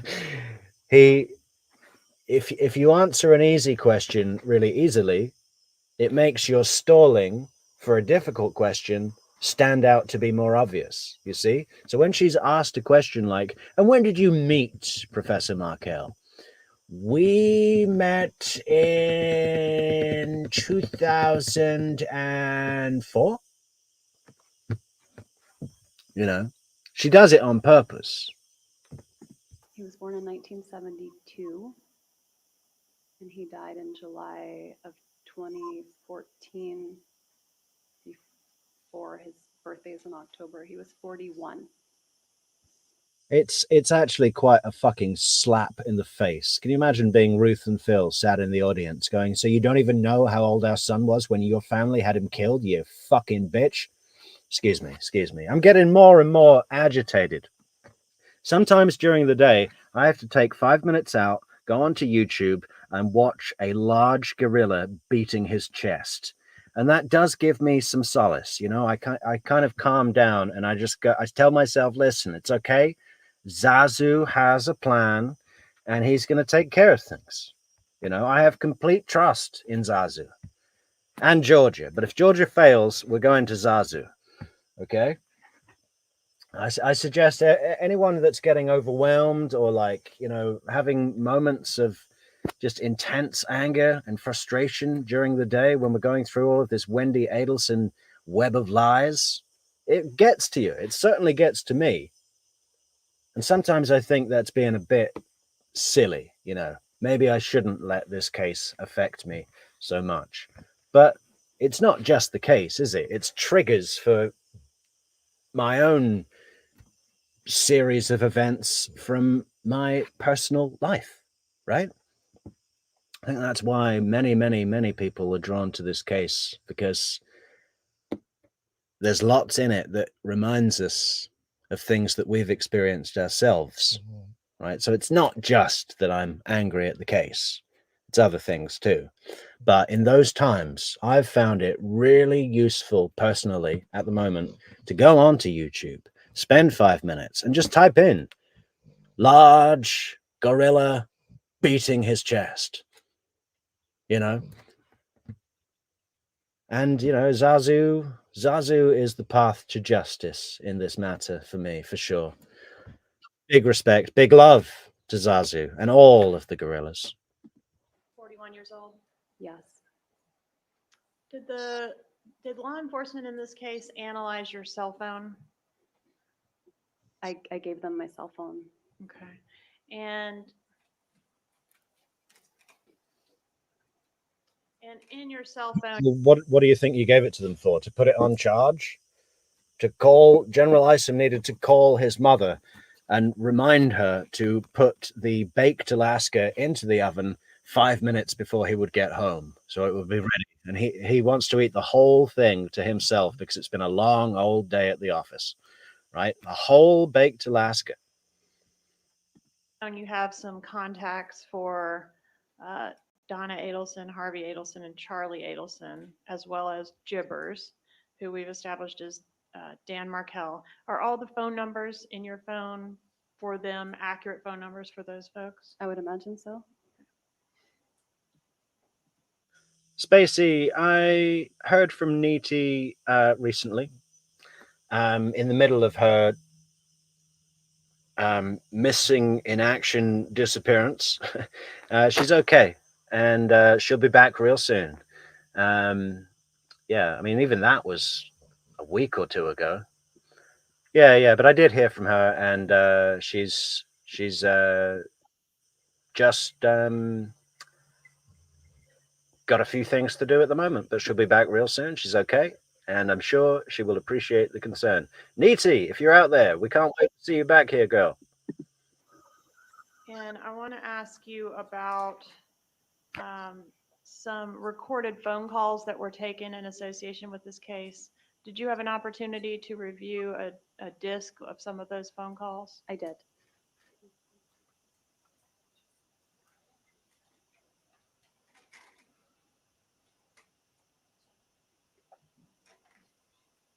The phone calls weren't played. I'm sorry, hold on just a minute. Yep.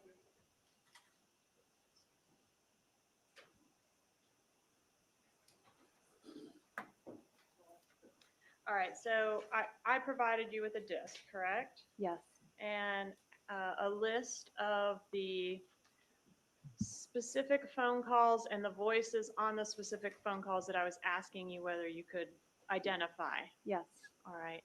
And did you initial next to the letters of those calls that you were able to identify? I did. All right, I'm going to approach and show you States Exhibit 175.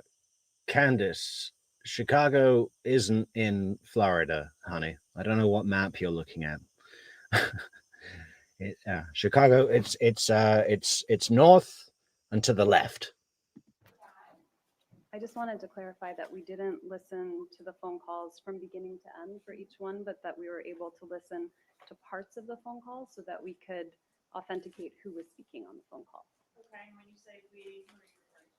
Myself and my attorney. Okay, so you listened to, you felt enough of the phone call in order to be able to tell me whose voice was on the call? That's right. Okay, and when you initial next to the highlighted portions, okay, I guess I should say, the calls are listed by letter and number, each call, and then I have highlighted the names that I am asking you to authenticate. Is that correct? That's correct. All right, and if you've initialed next to that call, does that signify that you were able to authenticate that the highlighted names on that call were the voices of those people? Correct. Okay, so namely Donna Adelson and Charlie Adelson, correct? Correct. Judge, at this time, I'd ask to move into evidence states 175. Okay, we got a lot of car chat in the chat, right? But I'm gonna, people are talking about whether they would like a Benz or maybe a BMW or a Benz over a BMW, and then Neville's chimed in with what's wrong with Tesla. But I have a question for y'all. What is wrong with a 2004 Nissan Sentra? Are you telling me that you want a white BMW X5 with a cream interior over this? And of course, this is a showroom model, but Jeff Lucas's also had duct tape on the fenders and bumpers. A strange smell in the interior. Questionable brakes, but nah. I mean, what is between Benz and BMW? I mean, they're both German engineered. Why not an Audi?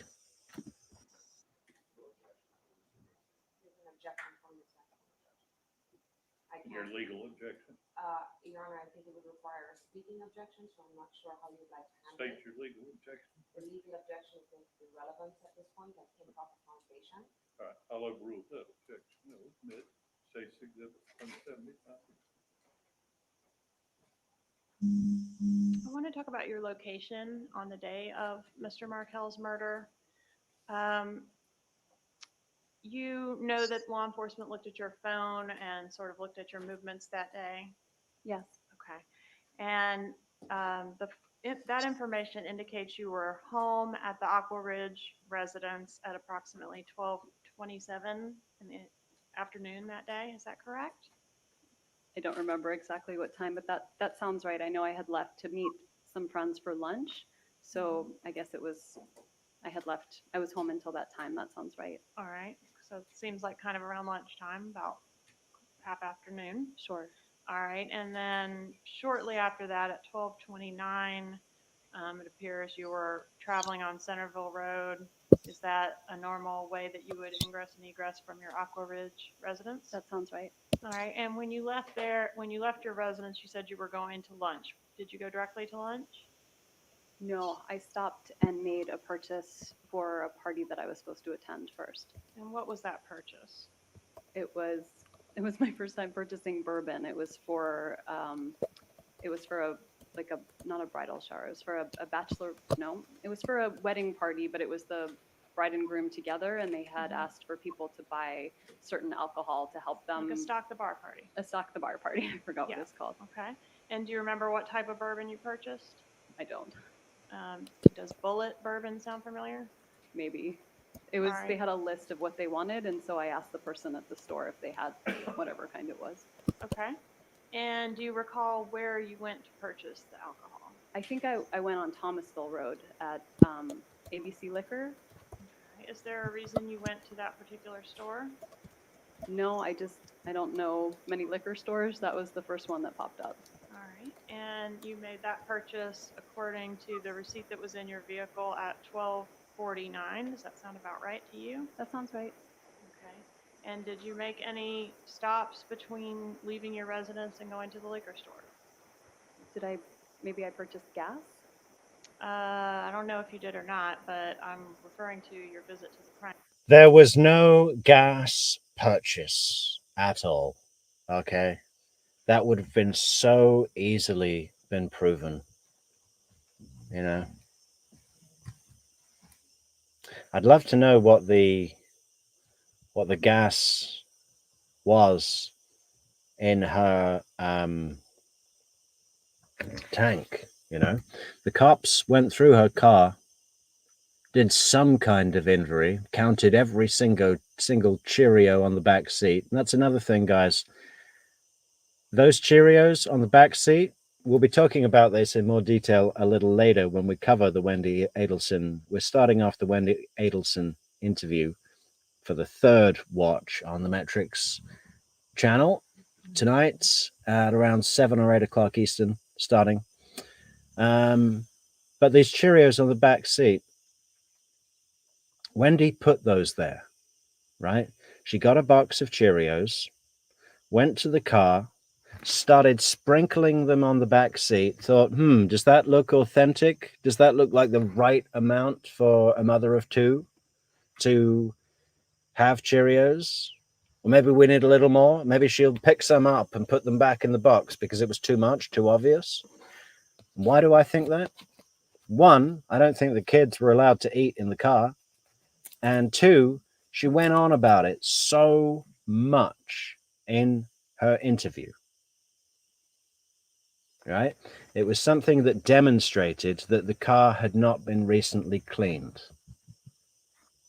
Right? I bet her car is valeted every week. Once a week. Maybe fortnight. But seriously wiped down. This is a lady, despite how dirty she is, who does not like a greasy steering wheel. I can guarantee you that. That fucking she has a what do you call it? A little packet of dashboard wipes in the car, probably an anti what do you call it? Bacteria spray for the interior. I bet her cars are pristine on the inside. You know? There's no way that there was a seat full of Cheerios as a rule. She went on and on. She mentioned it 15 fucking times in that interview. And when Wendi does that, she's telling you that she wants attention drawn to it. She thought, how can I make it very clear. I know that my car will probably be searched the day of the murder. And I want to make it very, very clear and obvious that the car has not been cleaned recently. So I need Cheerios on the back seat. I've got 2 kids. I'm a simple mother, a simple working mother. Cheerios on the back seat. So she's standing in her fucking garage in the back seat with this box of Cheerios, pouring them into the seats like a psycho, you know, thinking, is that too much? Is that too much? Maybe some back in the box, or maybe a few more over there. What about some on the floor? You know, she planted the Cheerios. But I would love to know if the cops took a photograph of her dashboard console, and whether or not, I guarantee you as well, you know, when I put gas into my vehicle, it depends how far I need. I very rarely fill up the car unless I go to Spain, because the gas is a lot cheaper in Spain. But you know, I put 10 euros, 20 euros, 50 euros, because I just don't like the idea of, oh my God, I just spent 130 euros on diesel. You know, it would probably make sense for me to do that. I mean, it's the same amount of money whether you fill up 2-3 times a month or 1 time a month. But it just hurts me when the bill is like 130 euros. I like it much better when it's 20. You know? And I just do it more times. It seems to hurt less. It's not exactly logical, but that works for me. But Wendy, every time she goes to the gas station, it's filled to the brim, right? Of course it is. So I would love to know if there was a photograph showing that her gas tank was full, because after she supposedly, mythically got gas that day, all she did was go to the liquor store, go to Mosaic. The car didn't move from Mosaic. It was towed from Mosaic to TPD later that same day, right? So the gas, the dial for the gas would have been to the brim. Probably we can use the information we know, and I say pretty solidly predict that Wendy is the kind of person that fills up every time she goes to the gas station. Crime scene. I did not visit the crime scene. You did not pull up to the crime scene tape on Truscott Drive? No. I was driving on Centerville Road, and sometimes I would take the shortcut through Truscott. Yes, ma'am. But when I was driving on Centerville Road, I saw some sort of tape or obstruction, and so I didn't turn. Okay. And then you went from the liquor store straight to the restaurant? Mm-hmm. Yes. All right. What restaurant was that? What was the name of that restaurant? Mosaic? Mosaic. Have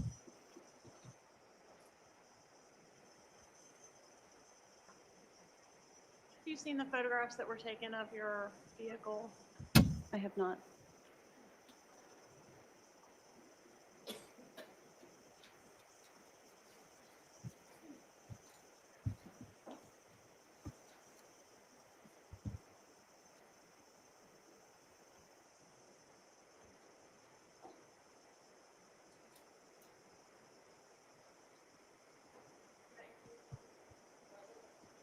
Yeah, Candice, we never said that you said Chicago was in Florida, but we were talking about crime rates in Florida.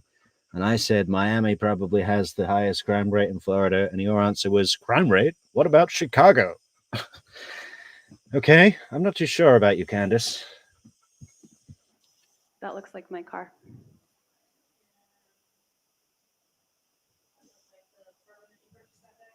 That looks like bourbon, yeah.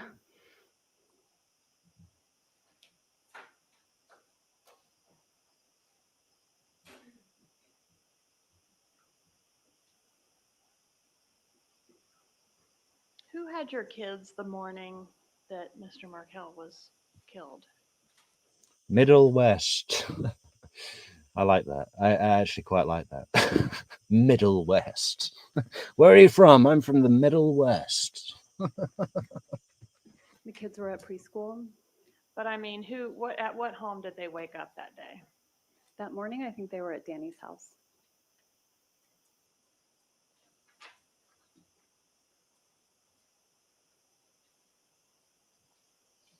Did you stand to gain anything from your husband's death, like financially? No.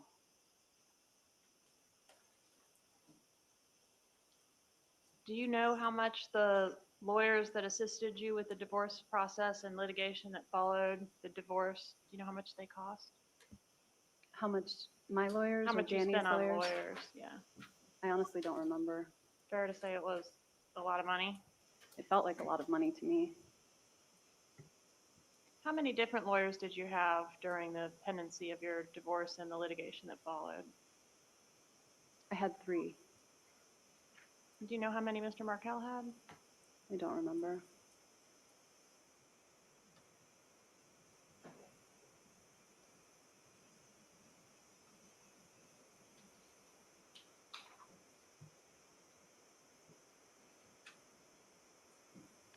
Do you remember your mom suggesting a plan to offer Danny $1 million to allow the relocation of you and the children to South Florida?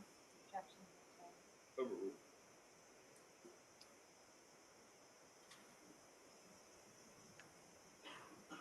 I'm sure I knew about it at the time that it happened, and then I had my memory refreshed about it recently.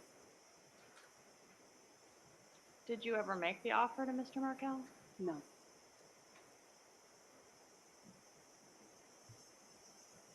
Did you move to South Florida after their father was killed with the children?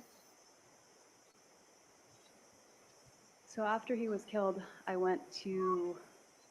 packed a weekend bag and went to South Florida Hey, Kim, what do you bench? 290? 300? for what I thought would be a couple of days, maybe a week. My son's birthday was July 29th, and I thought we'd be back in Tallahassee by then. Did you And- ever come back? I did come back a few times, but not permanently. Okay, so you ended up moving there permanently. I wouldn't say it's permanent, but I'm living there right now. Okay. Well, it's been 5 years. It has been a while. I've been exploring options for employment. Yeah, it's going to be 5 years more as well after this. But I wouldn't say that's permanent. You know, it's been 5 years and it'll be another 5. But, you know, who knows? You know, maybe we'll be living on the moon with Elon Musk. In many different places. And when you initially left to go to South Florida, was that the same day as the funeral service for your husband? No, Was it the day after? it might have been the day after or the day after that. I don't remember.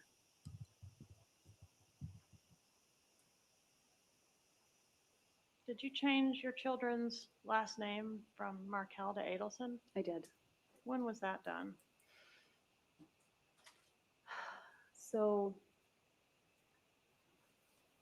after Danny died, there was a lot of press coverage, and CNN put pictures of my children's faces unblurred. Yeah, Ramble On says that she keeps meaning to look up the research Fancy mentioned. Apparently, murders also mentioned food/eating when talking about killing people. But I've noticed it since I've heard her say that. Yeah, they do mention food a lot, but it's usually food with a face, right? There's something about devouring life, like conscious life. You don't really hear psychopathic killers talking a lot about broccoli or carrots. It's milk and meat. You know, it's about devouring. There's something that excites them. You know, carnivorous. Again, with the predator stuff, it's very common, and also about being dirty.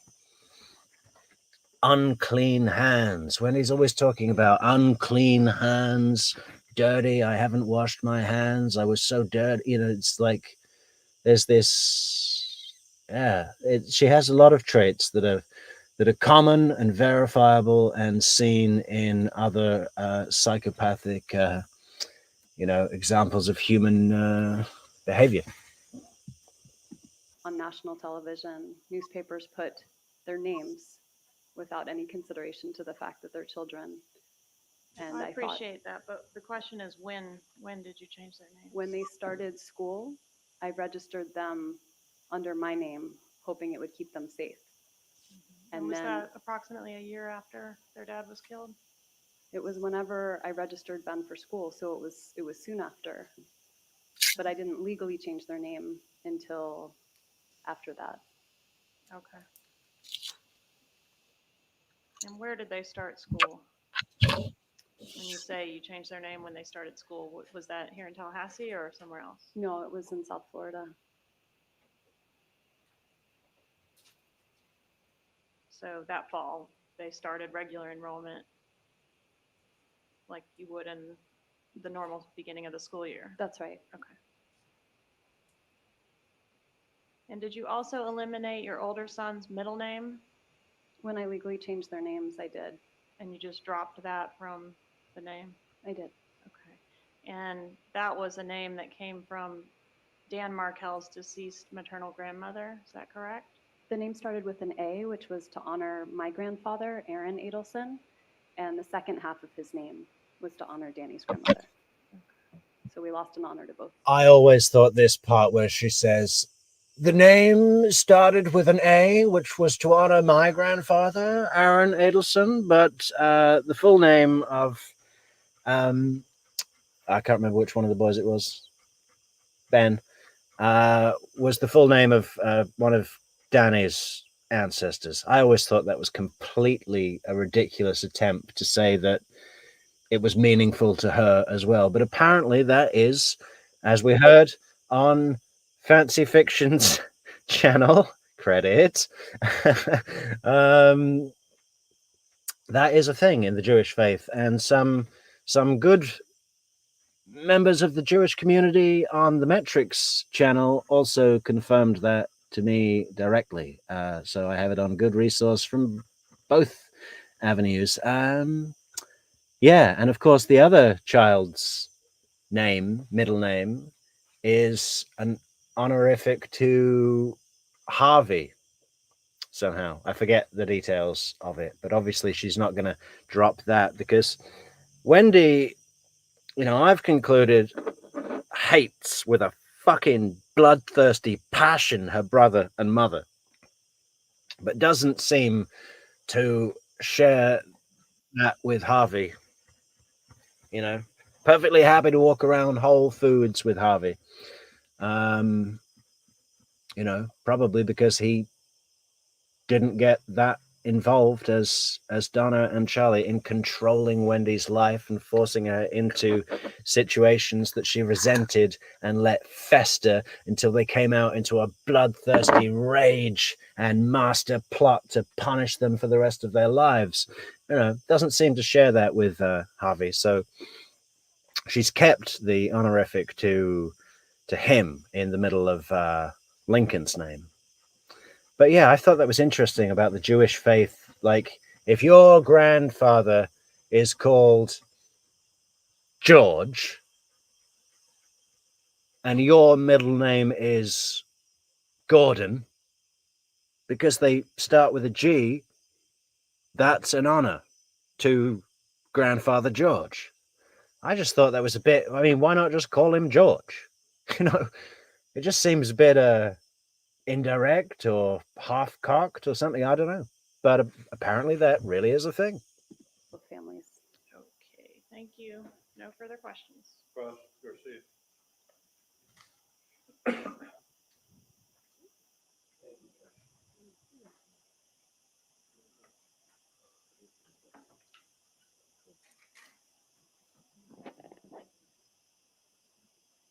Ms. Adelson, I represent Mr. Garcia, and I'm going to ask you some questions, okay? Okay.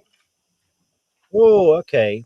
End of direct examination. We're moving on to Mr. Hand Grenade. Just a reminder, guys, if anyone would like to support the channel, we've got a link to buymeacoffee.com in the description for the video where you can buy us a coffee.com. That is the best, most holy way to support the channel. We've also got memberships on YouTube where you can get a cool, funky star next to your name and stand out from the crowd. People seem to like that. Really. It's incredible. Also benefits, key benefits on Patreon. Fantastic benefits on Patreon. Building the community on there every day. It's going up. You can also become a free member with limited benefits on Patreon, where we have a fantastic community growing day by day. Obviously, It's also a great way to support the channel if that is something that you would like to do, if you're enjoying the channel.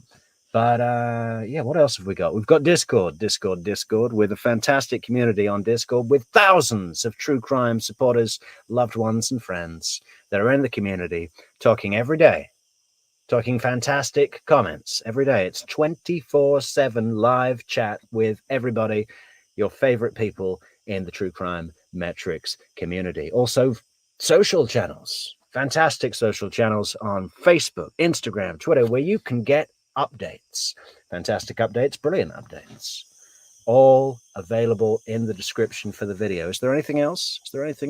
Oh yeah, super chat. We love getting the super chats from you guys and the super stickers, or if you're watching on demand, super thanks and super like. It's not a thing, but we think it should be. So if you like the video, you can leave a super like by leaving a super chat and a super sticker on the comments. Okay, we good? Can we move on? Shut the fuck up.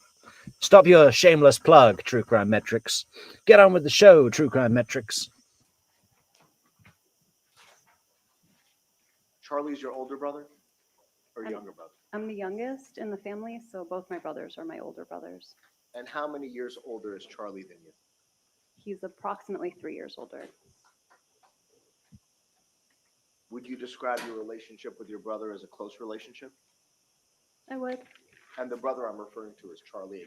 And just for the record, all the questions I have with regards to brothers is going to be focused just on your brother Charlie, okay? Okay, Charlie graduated high school, he did. college, He did. dental school, He did. so he has a substantial educational background. Yes. Would you consider him to be book smart? He did very well in his classes. So that would So, potentially be a yes. yes. What about street smart? Do you think he was kind of street smart? I think he's good with people. And would it be fair to say that he has a wide range of friends? You know, we've been through Mr. Hand Grenade's, I think it was his closing argument the other day. So, you know, we've got a pretty good idea of the caliber of attorney that Mr. Hand Grenade is. And it's low, okay? It's pretty low. And, you know, we were just talking about Wendy's carnivorous, vicious, predatory stare. And when Wendi is dealing with Mr. Hand Grenade, it's like watching a cat torture a mouse. It's, you know, she walks all over him. You know, she has to play a good game with Georgia. She even has to play a pretty good game with Kawas, and certainly with Christopher DeCoste, but that will come later in Katherine Magbanua's retrial.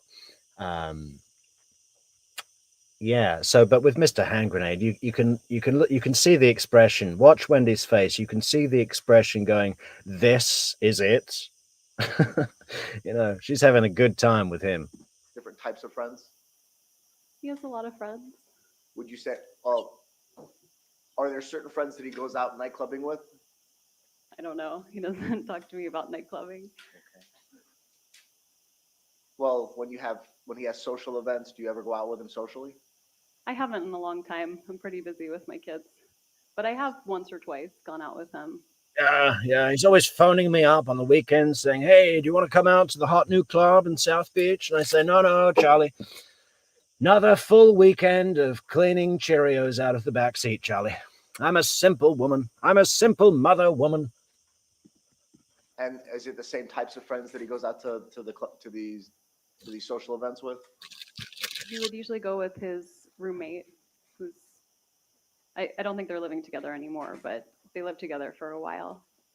Would you agree with me that your brother Charlie was I don't want to call him like a socialite, but he would frequent the nightclub scene?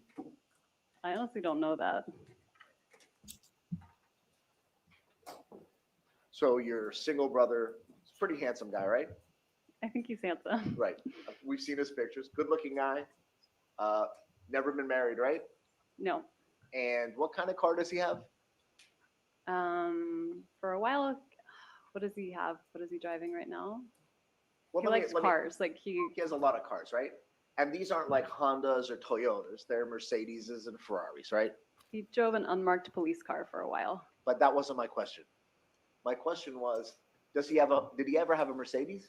I think so, yeah. Okay, and it wasn't like a C300. It was like a 5 Series, right? I honestly don't know anything about cars. Well, it was the bigger Mercedes, right? Yeah, it was big. It was the bigger one, and he also had a Ferrari, right? I know he had one really fancy car, but I don't remember what brand it was. So you're telling this jury that you don't remember if your brother had a Ferrari? Cars are really not important to me. You saw mine. I drove a minivan. Yeah, but you know what? The word Ferrari sticks out in anybody's mind, okay? Does it get more exclusive than that? I mean, possibly, you know. I bet he really wanted to get the Bugatti. The Bugatti. Oh, you know, but he couldn't afford it, right? Because that would be about another $2 million. But I'm going to go out on a whim here and say Ferrari, in terms of exclusivity, it's high. It's in the highest bracket that there is. It sticks out. It's way higher than Porsche. Okay? Way higher than Porsche. Well, but you're not your brother, right? I am not my brother. And No, you- I knew he had a fancy car. I just don't remember if it was a Porsche or if it was a Ferrari. It was something fancy. Something kind of fancy, Yeah. right? Okay. So you have a pretty successful brother, right? He's successful. Yeah. And he likes to show off his success with his extravagant cars, correct? He likes fancy cars. Okay. Handsome guy, in good shape, right? He's handsome. And you indicated that he had a lot of girlfriends, right? Yes. Now, I know you didn't go clubbing with him, but were you aware that he would go to like Miami Beach a lot I mean, or South Beach? sure. I mean, I couldn't say how often he went out or where he was going. It's just not something I would really talk to him about.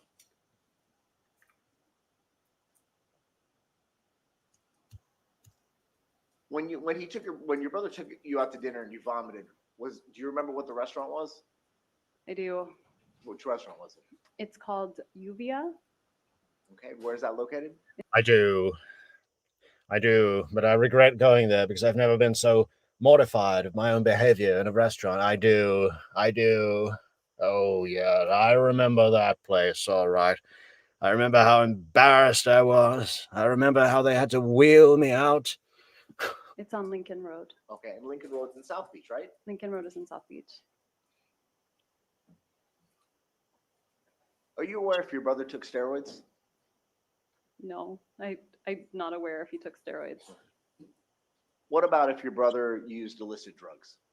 I'm not aware of my brother using illicit drugs. And the fact that you're not aware if he used it doesn't mean he didn't use it, correct? No, I'm just saying I don't know. Do you know when Luis Rivera started serving your brother drugs? I don't know anything about that. Your brother would frequent South Beach and Miami Beach sometimes, correct? I don't know. You don't know? The restaurant that he took you to was in South Beach, correct? I was living close to that restaurant at the time. And your parents had a home in South Beach also, correct? My parents did not have a home in South Beach. They were renting an apartment. I'll rephrase it. They had a place to stay in South Beach, correct? Correct.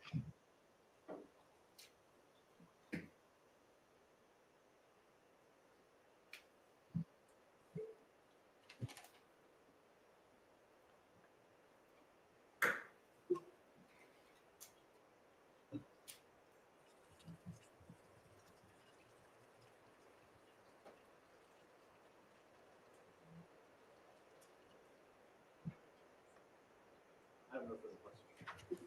Magbanua. Thank you, Your Honor.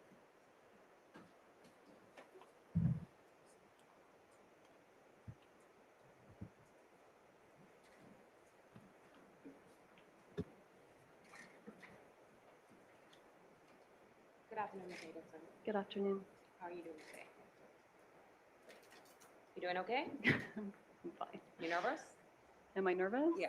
Yes, I'm nervous. Now, you stated on direct examination that you are a lawyer, I am a lawyer. right? So you understand that the oath that you took before you took the stand, correct? Yes, You know the consequences of not being truthful here, of course. and you also have a separate obligation as an attorney to tell the truth, right? Of course. Now, do you know who killed Dan Markel? No, Did your brother have anything to do with killing Dan Martel? I don't believe so. Your mother is Donna Adelson. She is. Where is she right now? Right now, she's with my children Not in In- Tallahassee. in Miami. Okay, she's not in jail. No, She's never been arrested before. no, Okay, she's not even testifying in this case, is she? To your No. knowledge. to my knowledge, no. What about your brother Charlie? Is he in Miami right now? He's probably in Fort Lauderdale right now. Okay, but he hasn't been arrested, No, hasn't been charged, no, and he's not testifying in this case, is he? no. Are you aware if the state has attempted to subpoena them to come to court? I believe they have received a subpoena to come to court.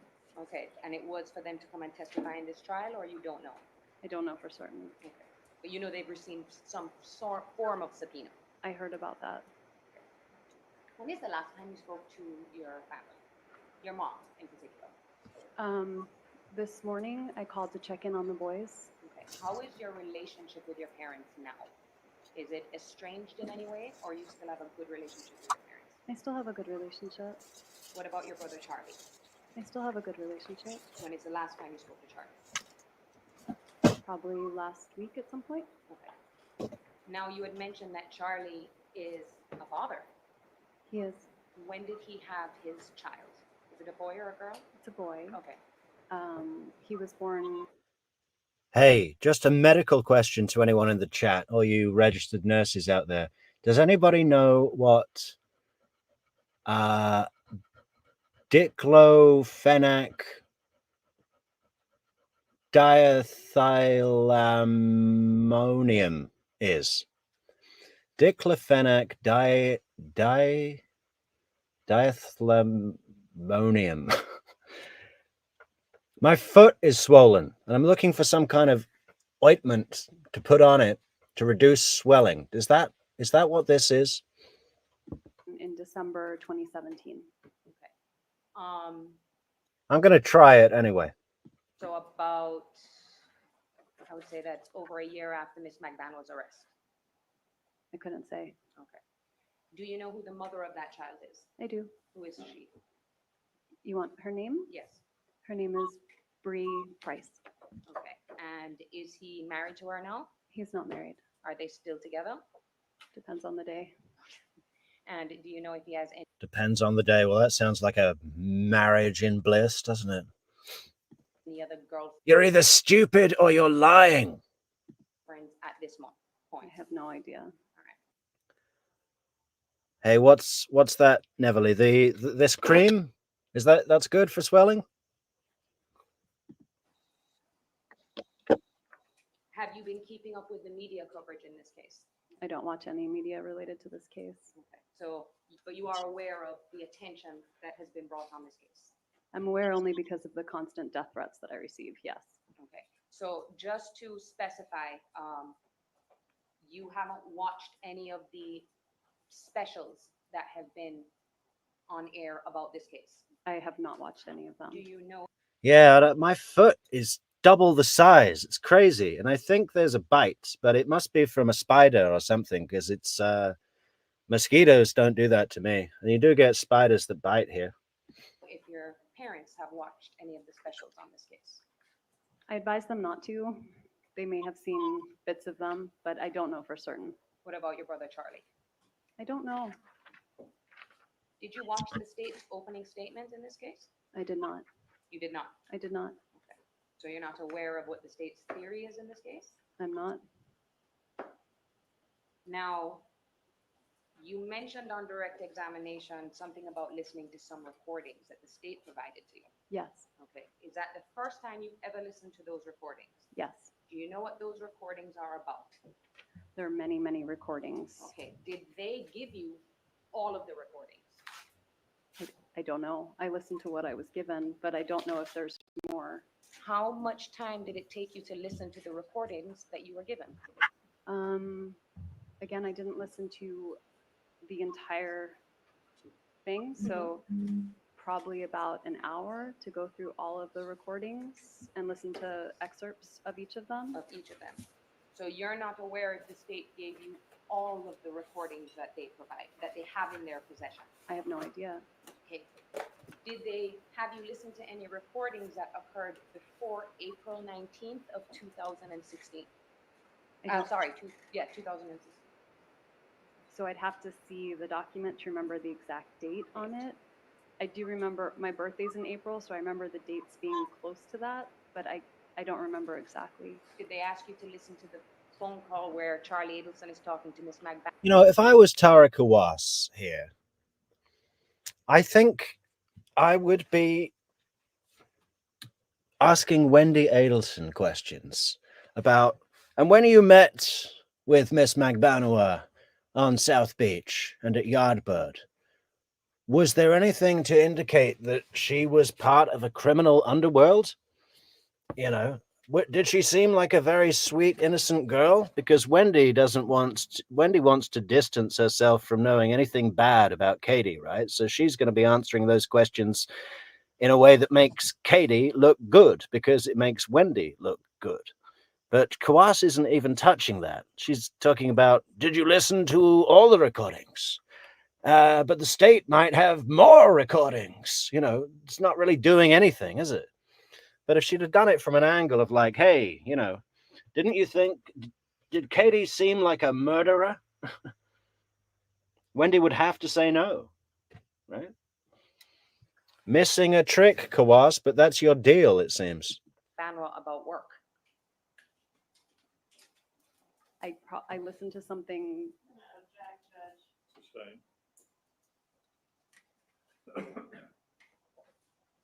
So it's fair to say that they only let you listen to portions of the phone calls that they think are important. I was given conversations and I listened to some of them to authenticate voices, but I don't know. I imagine they thought it was important for me to listen. That's why I did. Did you listen to a phone call? Ask your question, don't answer until I rule, please, ma'am. Let's go sidebar.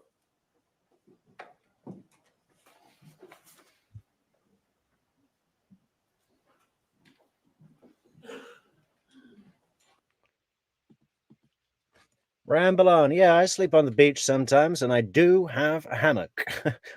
Don't really use it much. You know those moments when you're in the sports store and you see a hammock and you go, hey, look, this is only 10 euros. How great would that be? We could have a hammock every day. And then you use it once. And then you roll it up and pack it away. I don't know where it is. It's somewhere here. But yeah, we sleep. We're pretty rustic, trust me.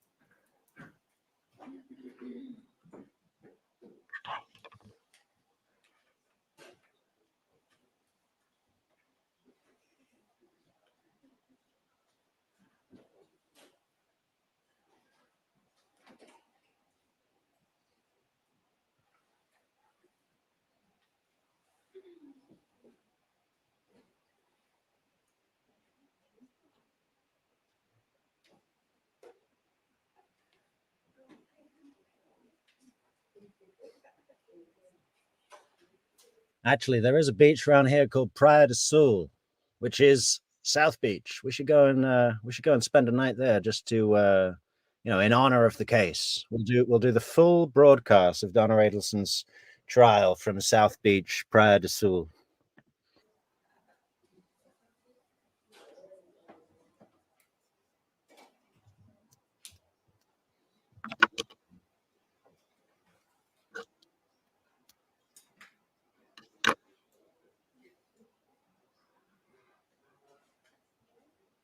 See you later, DBs.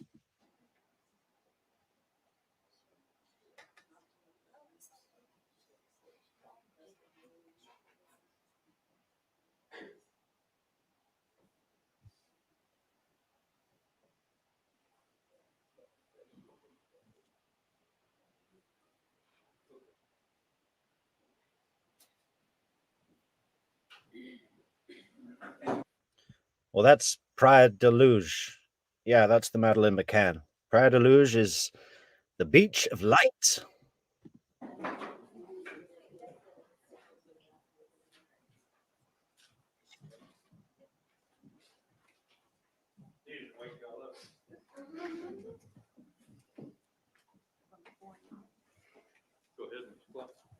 So the question was, Ms. Adelson, did they have you listen to any phone calls where it was a conversation between your brother and your mother, if you were able to identify any conversations like this? I think I did yes.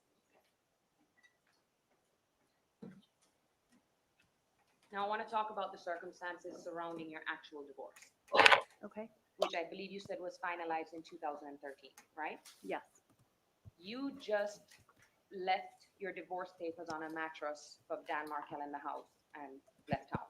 Is that correct? no. How is it that you delivered the divorce papers to him? I called him to let him know that I wanted a divorce. It wasn't the first time I asked for a divorce, but it was the last time. And told him that I would see him when he got home, not home, but back to Tallahassee. And then I did leave the papers for him, but I didn't leave town. I was still in Tallahassee.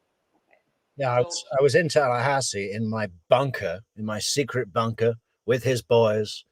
He was actually aware of that you were going to be seeking a divorce before you actually delivered the papers to him? I had asked for a divorce several months earlier. Okay. That's when we started going to counseling. And he told me that if I tried to get divorced from him, that I could leave with the clothes on my back and that he would take the kids and that I would be penniless. And so when I actually asked for a divorce, I thought it best not to be there. So is it fair to say that this was not a mutual thing between the two of you, that Danny did not want a divorce? I don't think he wanted to get divorced.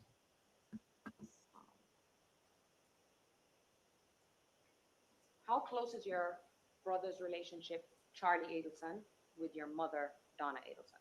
I think they're close. Would you characterize a relationship as closer than you are with your mother? No, I wouldn't say that. I mean, I do think they talk more frequently than I do, but I don't think closeness always has to do with the frequency of communication. And you had said on Well, if closeness had to do with the frequency of communication, most people would be closest with their work colleague, right? Of course, closeness doesn't have to do with the frequency of communication. What a stupid thing to say. direct that your parents were not happy with Dan Markel's behavior during the divorce. No, they didn't think he was treating me well. And is this just Donna Adelson, your mom, or was it both Donna and Hart Adelson? I'm sure both of my parents felt that way. Did they ever express those feelings to you? Yes, Did they call in names? yes. Okay. Did one parent do that more than the other, or it was consistent between the two? I think it was consistent between the two. Okay. What kind of names did they call them? Yeah, Donna and Harvey are sitting in the icon, equally just going, that fucking religious zealot bastard. You know, you can't go to dinner with the Adelsons without bastard, fucker, zealot. You know, it's all they talk about. Jeff Lacasse says their hobby was hating Danny, right? And I believe him. I mean, I've had my memory recently refreshed, so I saw things, but my memory is, I don't remember name calling, but I did recently see emails where they called him names.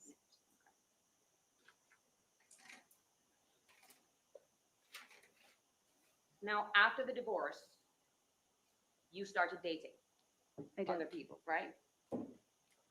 Oh, hey, Adam, Portimao is 20 minutes down the road from where I am now. When is it that you had your first, I wouldn't say serious boyfriend, but your first boyfriend after Dan Markel? Probably within a month. Okay. When did he, if you know, did he start seeing anybody else after the divorce? He did, but I don't know when it started. And is that Amy, or was it some other person? I know about Amy, but I don't know if there were other people before Amy. Did you know what, at the time of the murder, do you know what, if any, future plans Dan Markel had? I couldn't really say about his future plans, but I felt like by then he and Amy were pretty serious and he was trying to spend as much time in New York as possible. Do you know if his intention was to, and it's only if you know, it was his intention to remain in Tallahassee, or do you know if he was planning to leave the state? I think he always planned on leaving Tallahassee. It was just a question of when. Okay. Do you know why? Did he have an aversion to Tallahassee, or he No, just? it wasn't an aversion to Tallahassee. He was a very ambitious person. And Mhm. so from the moment we arrived in Tallahassee, he was always looking for a stepping stone toward a better university where he could teach. And he took a very special interest in what he did, which is he's a law professor. Right. He graduated from Harvard, and he studied criminal law. Right. That was his specialty. Okay. And did there come a time where you were dating someone by the name of Jeffrey Lacasse? Yes, You know who that is. I do. Do you remember when you started dating Jeffrey Lacasse? I don't remember exactly, but 2013. Okay. Do you remember how long you dated him for? I remember it was less than a year, but probably more than 6 months. Were you dating him at the time leading up to the homicide, which would be July 18th, 2014? We broke up a few weeks before Danny was killed, or a week or so. We broke up See you later, Stephen Thomas. And keep an eye out for Ian Moss. before Danny was killed. How would Tell Ian to subscribe to the channel, and Jimmy Barnes too. you describe your relationship with Jeffrey Lacasse? I mean, I think it took different turns. I think it was more casual in the beginning, and then it was getting more serious. And then I was feeling more committed to the relationship. And then in late June, we had this big fight. And after that point, I didn't really want to be with him anymore. Do you know what the fight was about? Do you I do. remember? I remember what the fight was about. What was it about? He didn't trust me. In terms of He seeing thought other people? he thought I was Hey, Candice, I'll reiterate it for you, okay? Bibi said, "Are you drunk?" Because you're chatting random, strange, weird shit, and now you're trying to drag people into a conversation that doesn't matter, okay? Like, you're welcome here, but try and offer something constructive, please. You know, we don't need to get sidetracked into things that don't matter, okay? he thought I was cheating on him. Okay. And you said you broke up. When was that? We broke up. It would have been one of the last weekends in June. So fairly close to when the homicide occurred. Right. Now, that spring break, which would have been the month of March, Hmm. didn't you and Jeffrey Lacasse come? Nola Vine, I hear you. Nola says, "I'm being horrible now. This case makes me upset and angry." I was so upset and angry all day yesterday. And I was thinking to myself, how can I have an outlet for this rage and stress that I was feeling? Because I've been really stressed approaching Donna Adelson's trial and thinking a little further ahead to Wendy's trial, which I am increasingly concerned about. You know, there's a growing belief that it's a slam dunk, and I can see all sorts of ways that we're going to be very disappointed. Not to put a negative spin on it, but yeah, I was feeling the stress. I was feeling the pressure. I came back to the studio. I went to YouTube and I put into the search box, "angry gorilla beating his chest." And I just watched a gorilla, a large silverback, who in my mind is named Zazu, doing his thing. And it put me at ease. It really did.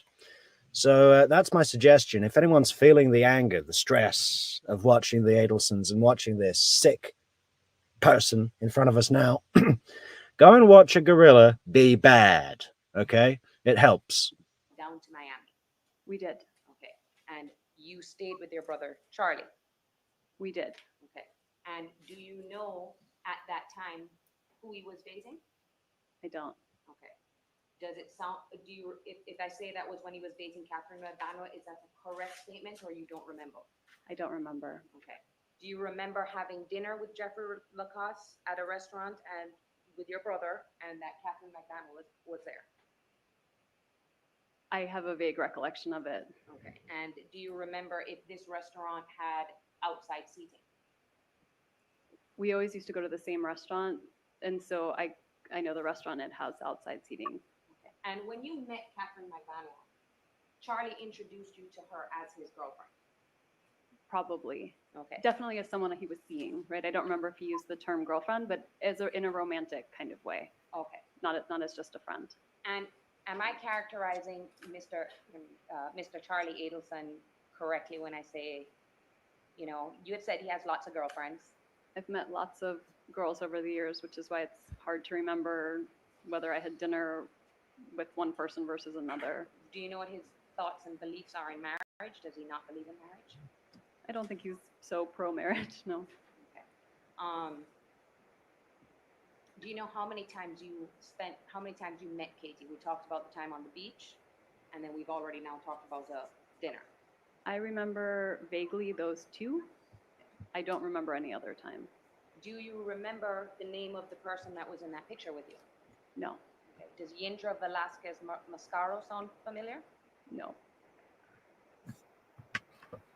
Now, you didn't have a really close relationship with Katie, right? No, Okay. Did you know that Katie has 2 kids? I did. Remember this. Adam67 says the hot mic alone will take Donna down. Well, it certainly won't help her much.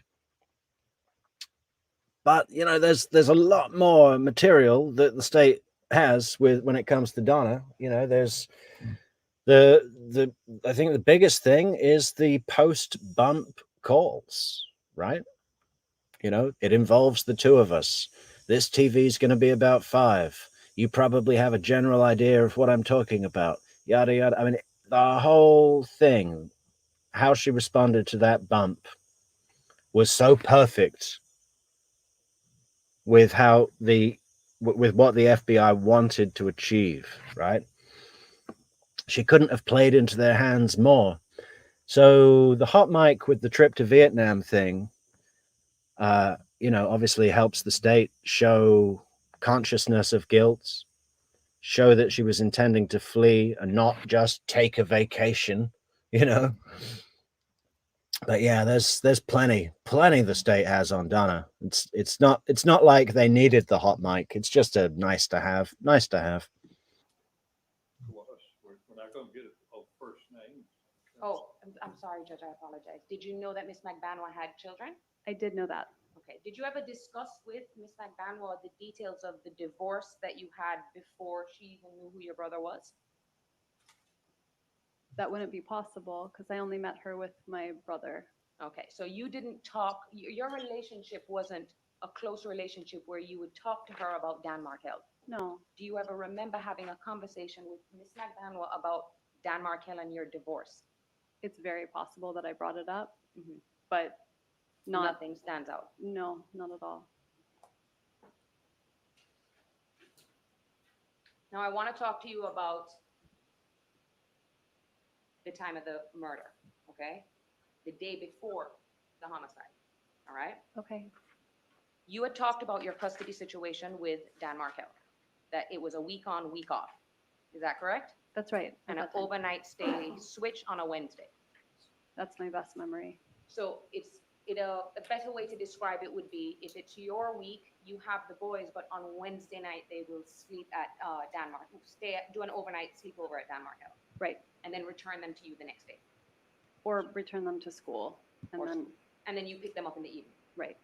So the day of the homicide, do you remember what day of the week that was? I believe it was Friday. Okay. I believe it was Friday. I can't be sure. I don't know how old he was at the time of his death or the day of the week. I think maybe Friday, possibly, but we don't know. It was 8 years ago, and I couldn't tell you. Again, not a detail you forget, right? The father of your children was shot in the face in his home on Friday, July 18th, 2014. That's imprinted in your mind forever. Okay? Unreasonable that she would even have a question about that. She's a fucking lawyer. She's a highly educated attorney, right? If it was some guy that worked at the bowling alley putting odor eaters in the shoe rentals, I mean, no, I think those guys are often secret geniuses, aren't they? But you know what I mean? If you're a highly educated attorney, you've passed the Florida bar exam, which is hard to do, or so I hear. And you would imagine that it would be, right? That's why it's there. It's a high accolade qualification. You remember the fucking day of the week that your ex-husband was shot in the face? Friday, yes. And how old he was. And your address at the time, 3303 Aqua Ridge Way or Lane? Aqua Ridge Lane or Way, something Aqua. So, the day before would have been a Thursday. Right. Okay, do you remember what you were doing that day? I don't. Is there any way that you would have been walking down Trescott Drive with your two sons the day before his murder? No, I don't live in walking distance, so there's no reason why I would have been walking down the street. No. You and Mr. Markel weren't on that kind of talking or speaking terms where you would be at the Trescott home and he wasn't there. No. Okay. You wouldn't go and take the boys for a walk on Trescott Drive. I don't think so, no.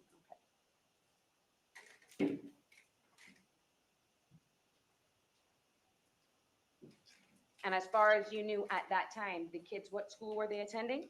They went to creative preschool. Okay, and when you would drop the kids off at creative preschool, do you have to sign them in? You do have to sign them in. Okay, and then, so there should be a record of the days that the boys would have been at the preschool. That's right. What time would you drop the boys off? Do you remember? I Is it an early morning thing or? I would drop them off in the morning. I don't remember, maybe it was 8, maybe it was 9. Oh, but nothing late, like 11. I don't think so. And then what would be the usual time you pick them up in the afternoon? Hey, Mick Murphy and Debbie Rockhill, how you doing? I think it would depend on whether I was teaching or And El Pueblo, good to see you. Good to see you. if I had court, what I was up to, but my guess is sometime between 3 and 6, I would pick them up. So would it be fair to say that, you know, around 11 o'clock in the morning, the boys would probably be in school on a weekday? That would be right. Do you know someone by the name of Whitney? I do know Whitney. Who is Whitney? Whitney was a girlfriend of my brother's. Okay. Do you know who introduced Charlie to Mr. Adelson to Whitney? I don't. Do you know how long they were dating? I don't. Do you remember when they started dating? I don't remember when they started dating. Okay. Carrie Brooke in the house.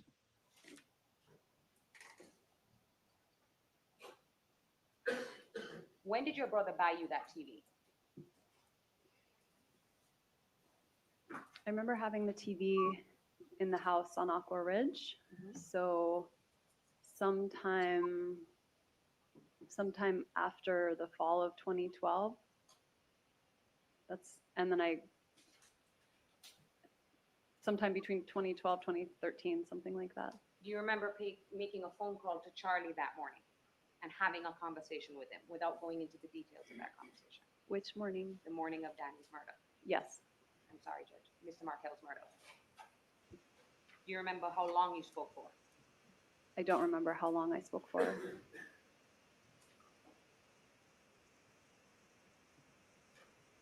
Now, you had described your brother as a talker. Is that fair to say? Yeah, I think I described him as more of a joker than Joker. a talker, but he does talk. Wendi Adelson, I do not want you to say the word joker with your Joker Jack Nicholson smile, you freak. Do you remember the circumstances under which he made that statement that the state talked about hiring a hitman, but instead I got you this TV? Who else was around when this statement was made? Well, he tends to repeat himself, so he kept repeating that joke because he thought it was funny. Okay, but do you remember the time frame of when that happened? Like, was this way before, during the course of your divorce, or was this after? It would have been when he bought the TV. When he bought the TV. And that would be after the divorce.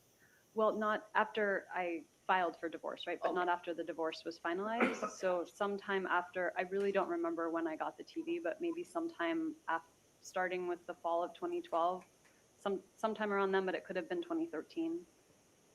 Do you know, now your parents' apartment on South Beach, are they still living there? No, Okay, so they moved. they did. At the time, do you know how much their rent was in that apartment? Has anybody in the chat, I assume we have a few divorcees, has anybody ever received a divorce present? You know, something like a TV that you can use on a daily basis and have as the focal point in your living room as a constant and consistent daily reminder of your horrific, brutal divorce. You know, why not a gold locket that you can wear around your neck with an engraving on the back that says, "Congratulations on your divorce. Love, Dad." You know, why don't we have a divorce shower where we can get gifts from everybody, appliances, you know, coffee makers, blenders, bread makers, that everything you do and use in your daily life can be a reminder of your divorce. I mean, you might as well say, let's get you a leg amputation present, a set of golf clubs, perhaps, you know, that you can use, and every time you're on the greens, you can remember losing your leg. Apartment. I have no idea. You said they did not own that property? No. Okay. And now you said that you stayed in Tallahassee after the homicide.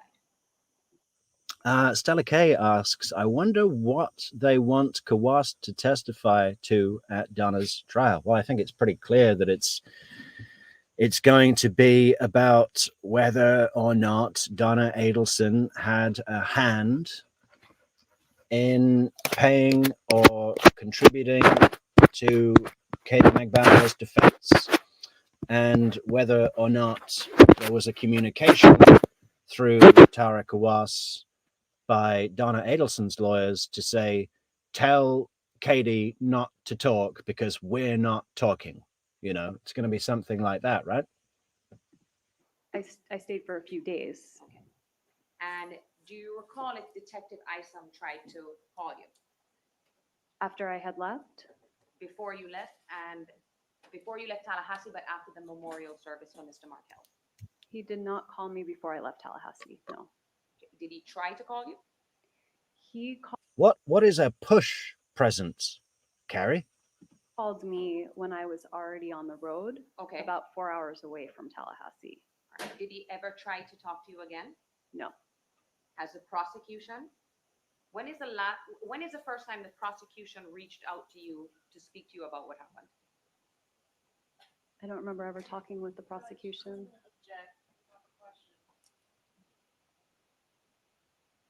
Let's go sidebar.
Oh, it's a present for birthing babies. Okay. Man, I bet there's some really funny, insensitive joke presents you could get for that occasion. What could you get? We'll come back to it.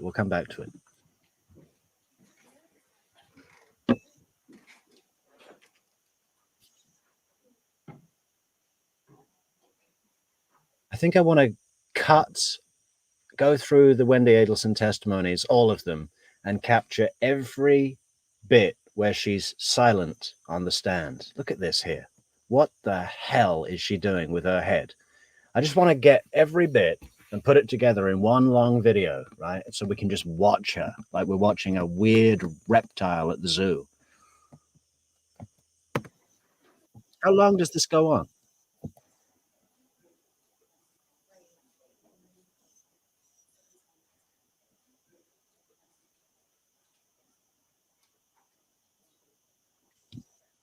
I think we should slow this down onto half speed.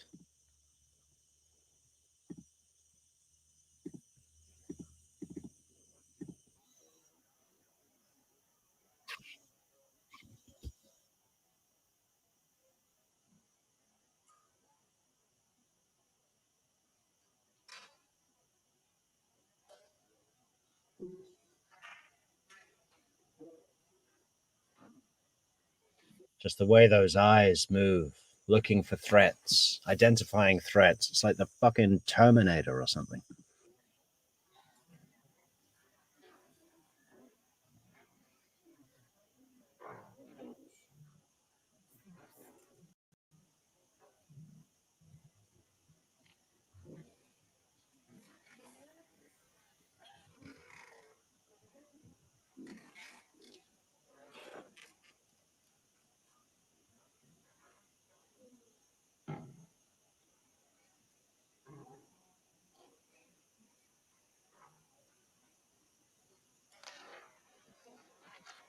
Yeah, there's definitely room for some more likes in today's video, guys. If you're still here, if you're still watching, I think we qualify for you to take a moment and hit the like button, right? I mean, it would be great to get to 100% likes. We usually meet or exceed that target.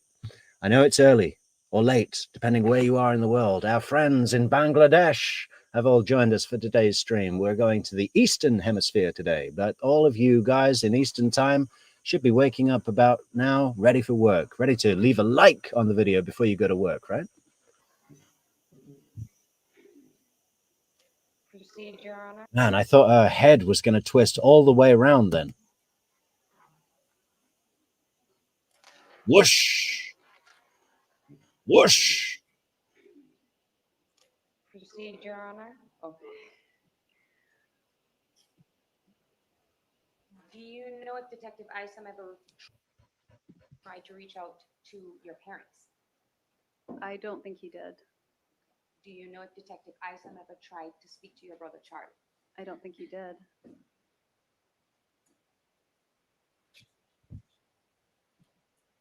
Now, you are testifying today under a state subpoena, correct? Correct. And that state subpoena gives you immunity for your testimony, right? Yes. Can you explain to the jury, since you're an attorney, what immunity is? Immunity is freedom from prosecution. So that means that anything you say today can't be used against you if the state decides to arrest you later on. The state isn't going to decide to arrest me.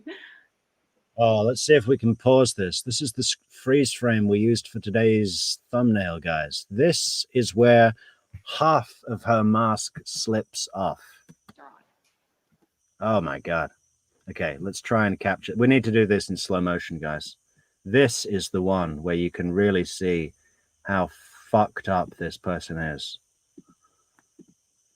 Anything you say today can't be used against you if the state decides to arrest you later on. Is that it? There. The asymmetry. To arrest you later on. The eyes narrow, half the face smirks. So her left side of her face has gone into full predator mode, right? If you just cover up her right side of her face and just look at the left and then do the other side, those are different faces completely. One is predator mode and one is still maintaining the mask that she wants people to see, right? But she's let half of it slip off her face now. That is scary. I'm going to do it one more time. The state decides decides to arrest you later on? The state isn't going to decide to arrest me.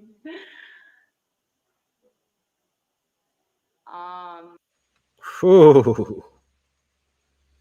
And I've heard people say that she has a sign of nervousness at the end of that statement. I disagree. I think she's just like, oh shit, the mask slipped and I need to put it back on. Gathering composure is what I'd say. Not fear, not nervousness, nothing. Let's put it one more time in real speed and then we'll move on. Move right on. Immunity is? Immunity is freedom from prosecution. So that means that anything you say today can't be used against you if the state decides to arrest you later on. The state isn't going to decide to arrest me. The state decides to arrest you later on. The state isn't going to decide to arrest me. If anyone ever sees someone do that in their lives, at work or in the home, walk away quickly.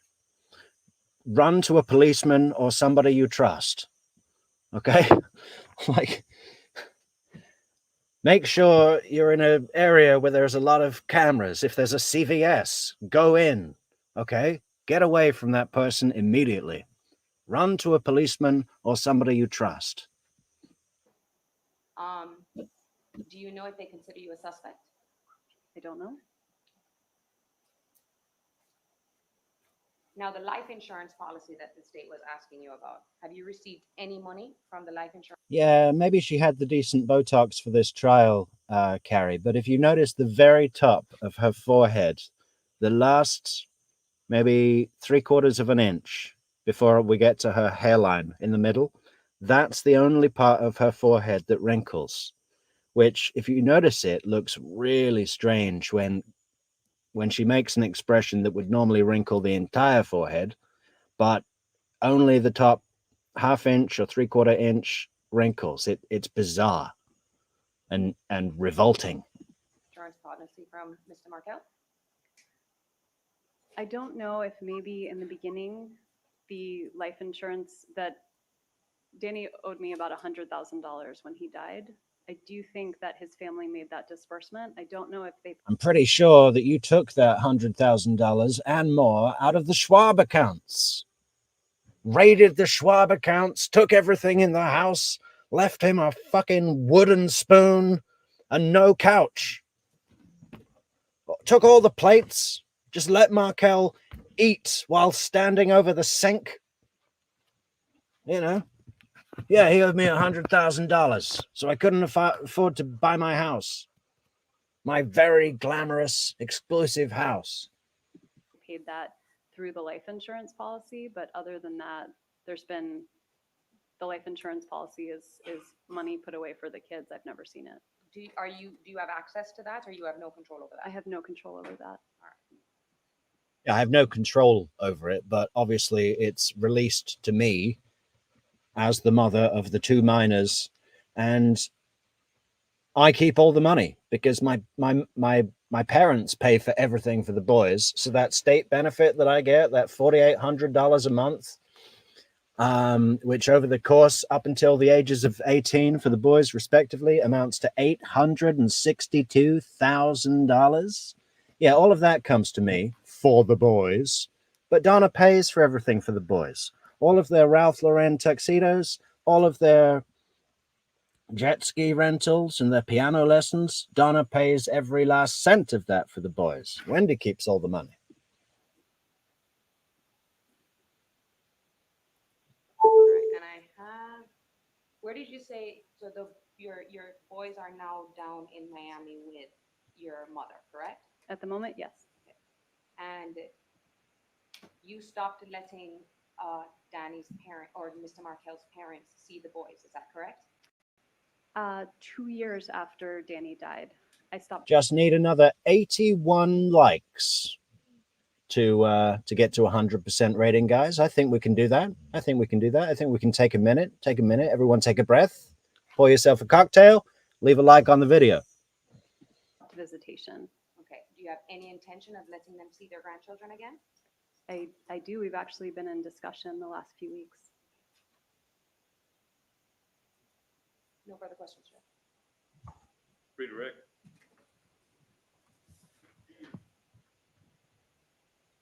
How many times have Dan's parents been able to see your boys in the last 5 years?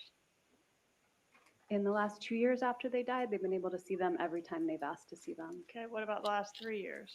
Since 2016, they have not been permitted to see the boys. They have not been permitted That's right, by you, by me, yes. right? And that's not through lack of trying on their part. No, that's because of what they did. Okay, but they want to see those boys, don't They they? very much want to see the boys. All right. And Dan Markel's sister is the, I'm not sure if this is the right word, but the executor of that trust for the boys. Is that right? I think she has fiduciary responsibility over the trust for the All boys. right, thank you. That sounds Fiduciary responsibility. I'll have to look that up. Fiduciary.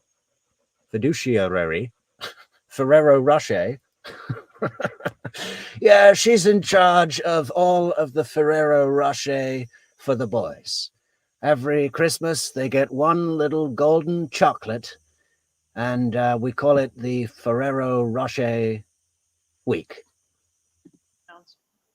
that sounds right. Did you at one time hold that position in Dan's will?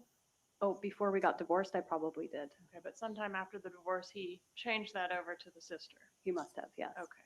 And did you initiate proceedings to try to fight that decision that he made to make the sister the executor or the beneficiary, have the fiduciary duty for this money over you, for the disbursement to your children? Can you repeat can you Okay, rephrase the so question for did me? you initiate any type of proceeding at any point to try to contest or fight Dan Markel's sister being appointed Come to think of it, is Ferrero Rocher even a thing in the States? Do they have that there?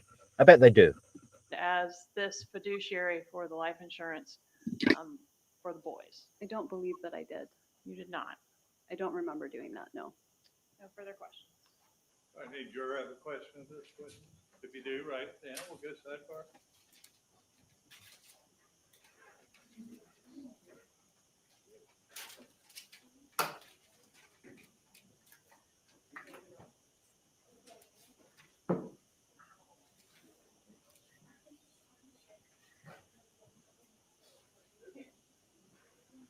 Remember the other day in the calls when Donna was who was she talking to? To Charlie, right? Oh, the Markells, yeah. They showed up to see the boys.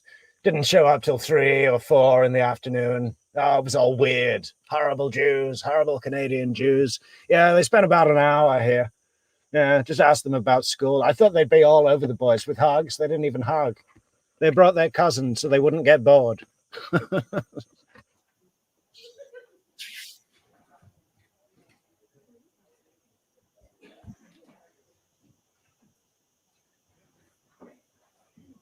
Angel baby, good to see you.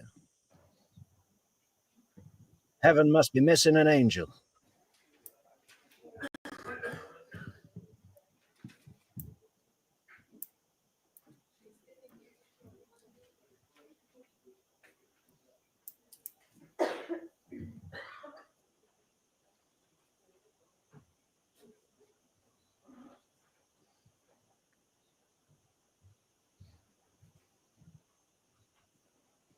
Amy, good morning, Amy.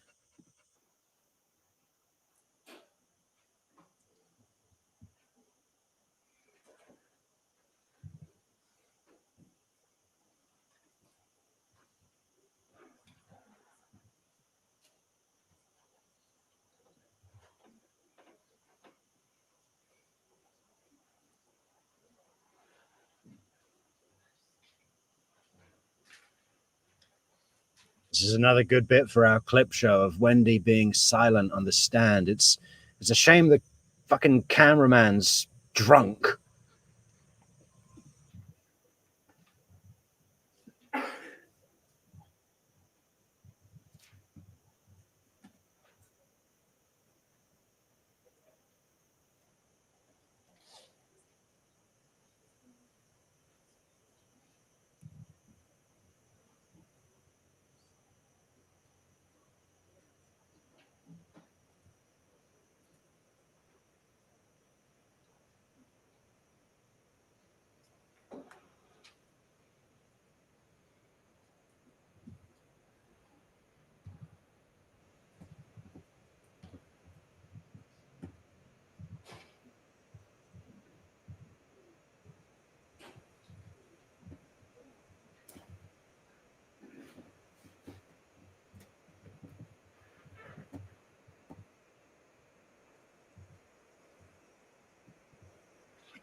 Yeah, I think the reason her hair's kind of messy at the back is because she's got one of those big what do you call those big metal, are they called bull clips, you know, just pulling all the skin from her face back and then held at the back. There's this enormous bull clip at the back.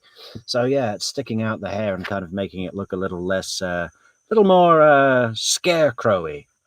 Man, if ever there was a witness that could scare crows away from a cornfield, it's Wendi Adelson. Am I right?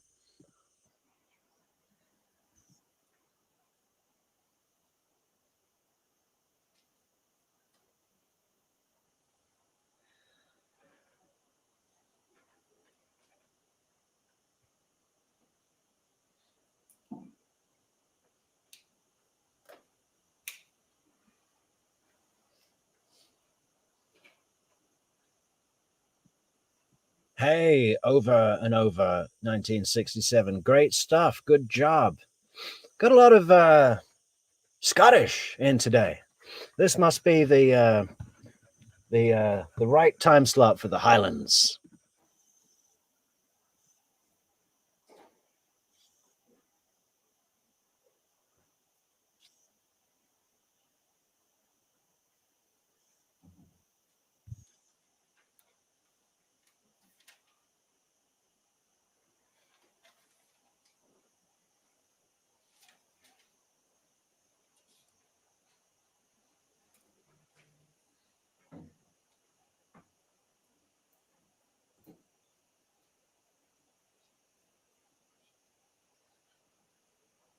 I really do like these moments of Wendi being silent on the stand. I think there's a lot to pick apart. I think when we watch the whole clip show together, guys, you know, it's funny because nothing will be said, but we'll have a lot to talk about, right?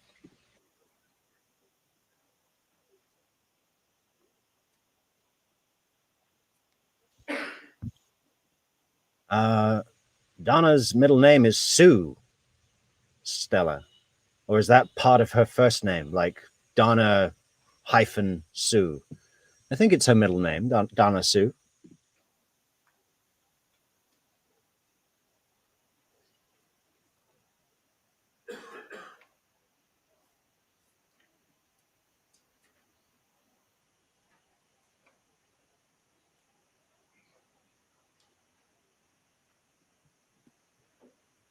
Don't worry, Nor Levine. It's a lot more than 35. I've got the admin section here. I'll tell you exactly how many we've got. We've got 100 and okay, we've got 179 people in the stream and 120 likes. So we only need another 59 to get 100% rating, guys. What a championship that would be.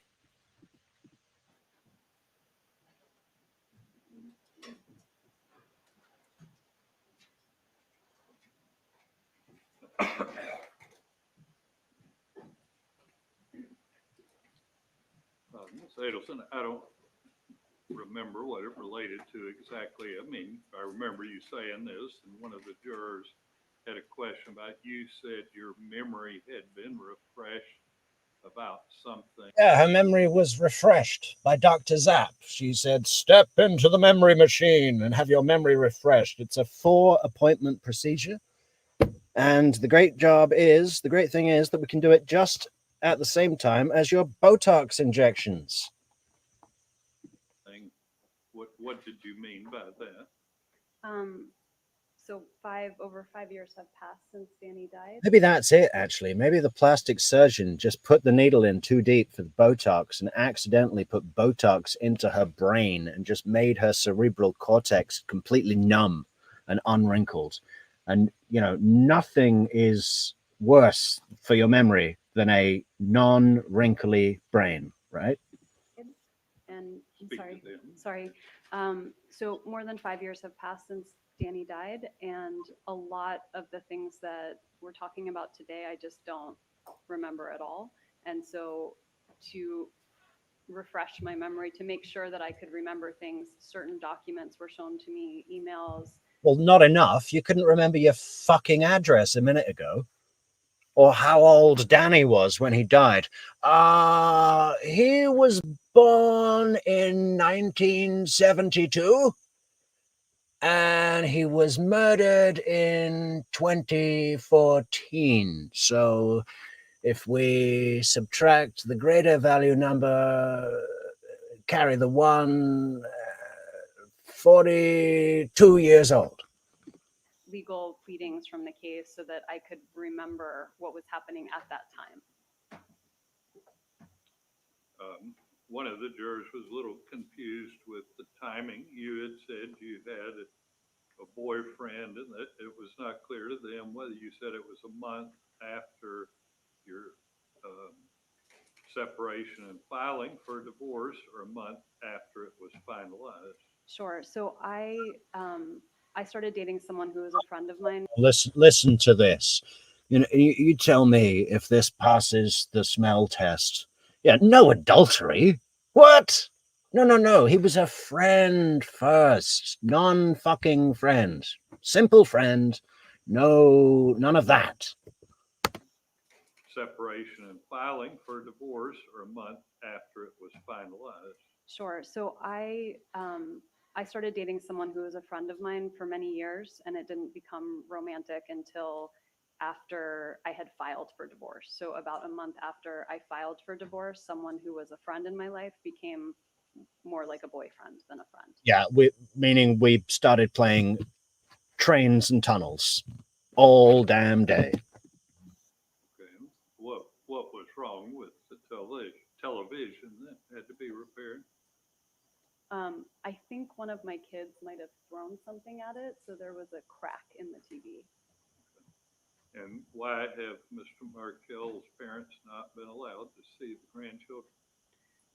Well, they were allowed to see the grandchildren for 2 full years, and I used to cook meals for them and arrange play dates. We had sleepovers, and then I found out that that Ruth Markel had reached out to a foster care agency to try to place my children with that agency, and I became very worried that they were trying to take my children away from me.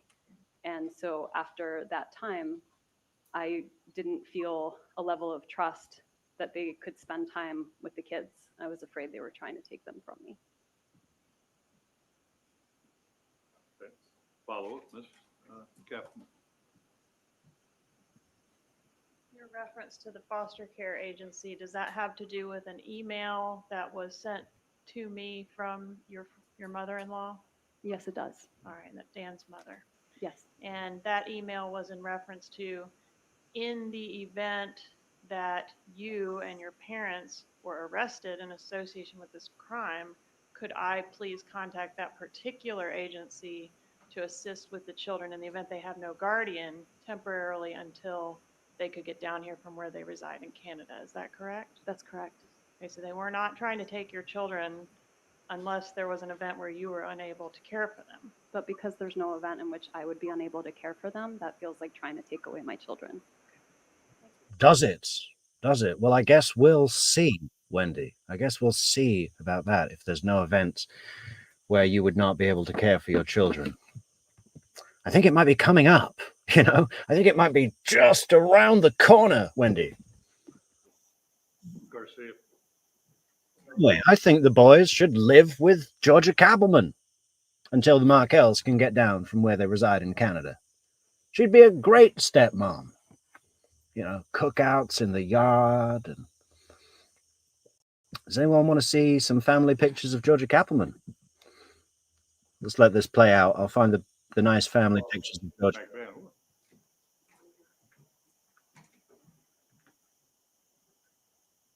And this email about there being possible arrests of you and your family, that came right after Katherine Magbanua was arrested, right? I don't remember exactly the timeline of that. Okay, thank you. Further, Ms. Captain? All right, you can step down. Do we need to keep this witness any further? Anybody need her any further? Magbanua? One brief moment, Your Honor. Oh, check Hold on. this out. This is Linda Fiorentino all the way. Everybody go and check out the movie The Last Seduction, 1994, classic. Linda Fiorentino, Bill Pullman, and I guarantee, I've said it before on this channel, but just in case anyone missed it, This is the movie that Wendy watched in 1994 when she would have been, what? All right, pretty young. 14, 15. Maybe she saw it a few years later, but that was the point where she decided that she was going to be a psychopathic, sociopathic, narcissistic, stealer, taker, destroyer of people's lives. You know, big inspiration. I mean, the character in the movie, which is also Wendy, played by Linda, the way she does it, it's super sexy and super cool, right?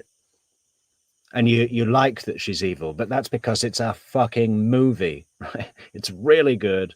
And I can just imagine Wendy sitting down and watching that movie in the 90s at some point and saying, yes, this is my path. This is my calling.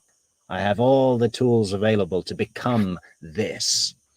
It's very good to watch the movie with that kind of in the back of your mind. But look at the way she walks out of court here. Anybody need her any further?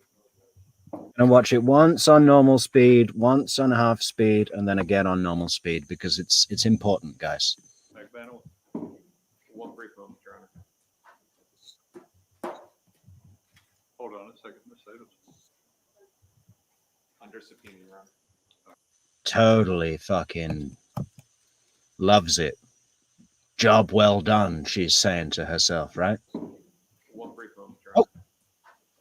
Honor. Wait. Half speed.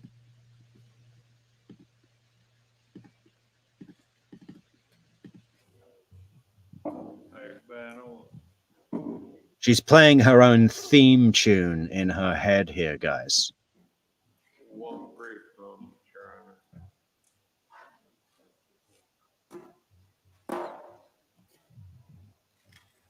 Hold on a second, Ms. Adelson. And it must be like walking out of the lion's den with all the lions are distracted, right? Look at Sigfredo there. Look at his big melon head. Oh, funny. Kind of looks like a little gormless, doesn't he? Hold on a second, Ms. Adelson. Under subpoena, Your Honor.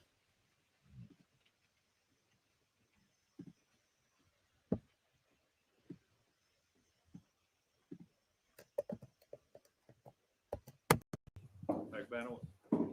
One brief moment, Your Honor. Hold on a second, Ms. Adelson. Ice cold. I think she even gives Georgia a little tiny flicker of a smirk. One more time. Further? Magbanua? One brief moment, Your Honor. Hold on a second, Ms. Adelson. Under subpoena, Your Honor. You remain under their subpoena. Right, to you. I find it interesting because the defense can't give immunity. Why has the defense put her under their subpoena? She's not going to say anything. She's only going to say anything with use and derivative use immunity, right? Did that ever work out? You can communicate with her about any arrangements if you need her to come back, but she's free to go at this point. Your Honor, we'll reach out to her attorney when we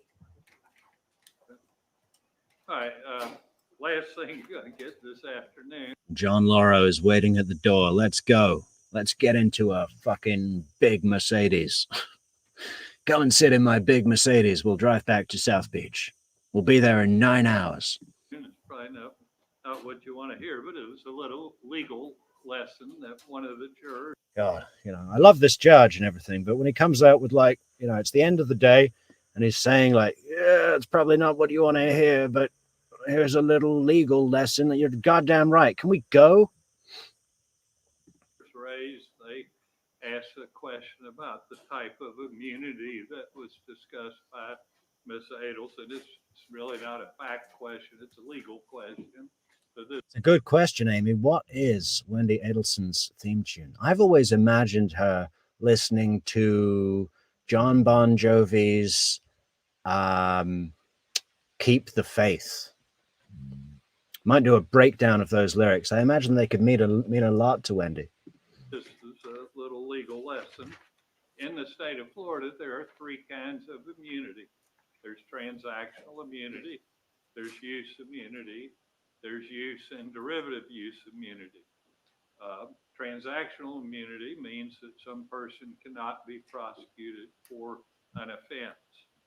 Use immunity. The Devil in Disguise, Elvis Presley. I imagine that song now means a hell of a lot to Jeff Lacasse. He probably listens to it all the time. I'd play it, but we'd get copyrighted on our ass. Immunity means that what the person says cannot directly be used against them. Use and derivative use immunity. You know what killed Elvis? It wasn't the deep fried peanut butter sandwiches. He was giving away brand new Cadillacs to random people in the street. You know, he'd be driving along, stop the car, he'd point at someone and say, brand new Cadillac, brand new Cadillac. What is that about? How does that become your thing? You know, hey, brand new Cadillac. Can you imagine the bill from General Motors? It'd be just like a huge bill. Elvis, stop with the Cadillac presents, man. Brand new Cadillac. What is that about? Means that what they say cannot be used against them, nor can it be used to develop leads to gather evidence against them. The type of immunity that Ms. Adelson has received, because I have been the one that explained it to her, is use and derivative use immunity. In other words, what she says today cannot be used directly against it, nor can it be used to develop leads against her. She does not have transactional immunity. I mean, she could be prosecuted for the crimes involved, but what she said cannot be used against her, nor used for any leads to develop information. So hopefully that answers the juror's question that asks a question. All right, we made it all the way through, folks, with 6 minutes to spare before the 4-hour mark. We're in the last round of the final quarter, and we got some Georgia Cappleman home pictures for y'all. And just look how homely this is. Look at this. There's the family, right? They're all jumping in the pool, even though they're dressed proper. And look at that lovely dog. How did I guess she had a Labrador? You hear that, Soap? Look at this good buddy. He's a good buddy. What do you think his name is? I bet it's something like Coach. Hey, Coach. That must be her husband and her boys, a girl. What else have we got here? Is this coming through? Let me check on the stream. Oh, yeah. Okay, nice sunset. Christmas picture. Merry Christmas from our family to yours. And what is the dress code here? Sort of hunters, or he's like a golf caddy over here.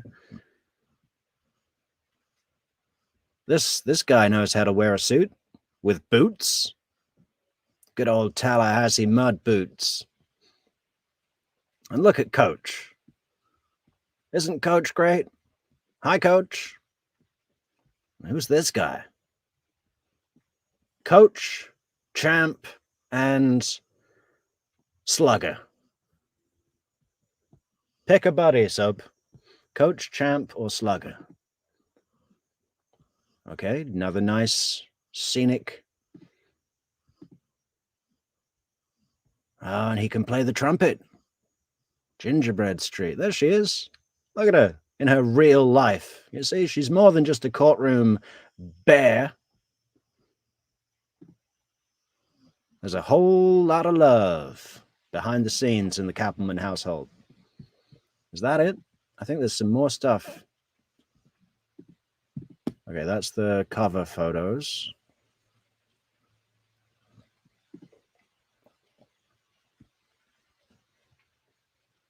Very lucky man. Very lucky man.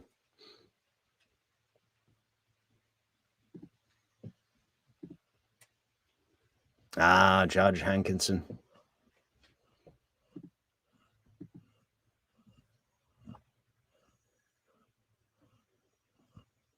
Wow, I wonder where that is. Somewhere in Florida.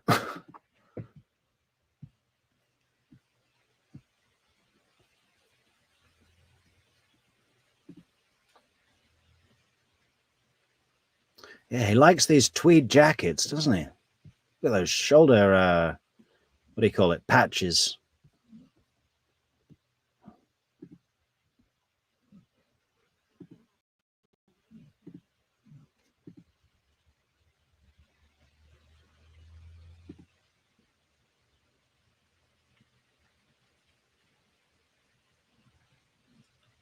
Good legs, good legs. Strong knees from that ball player dad. I think that's it.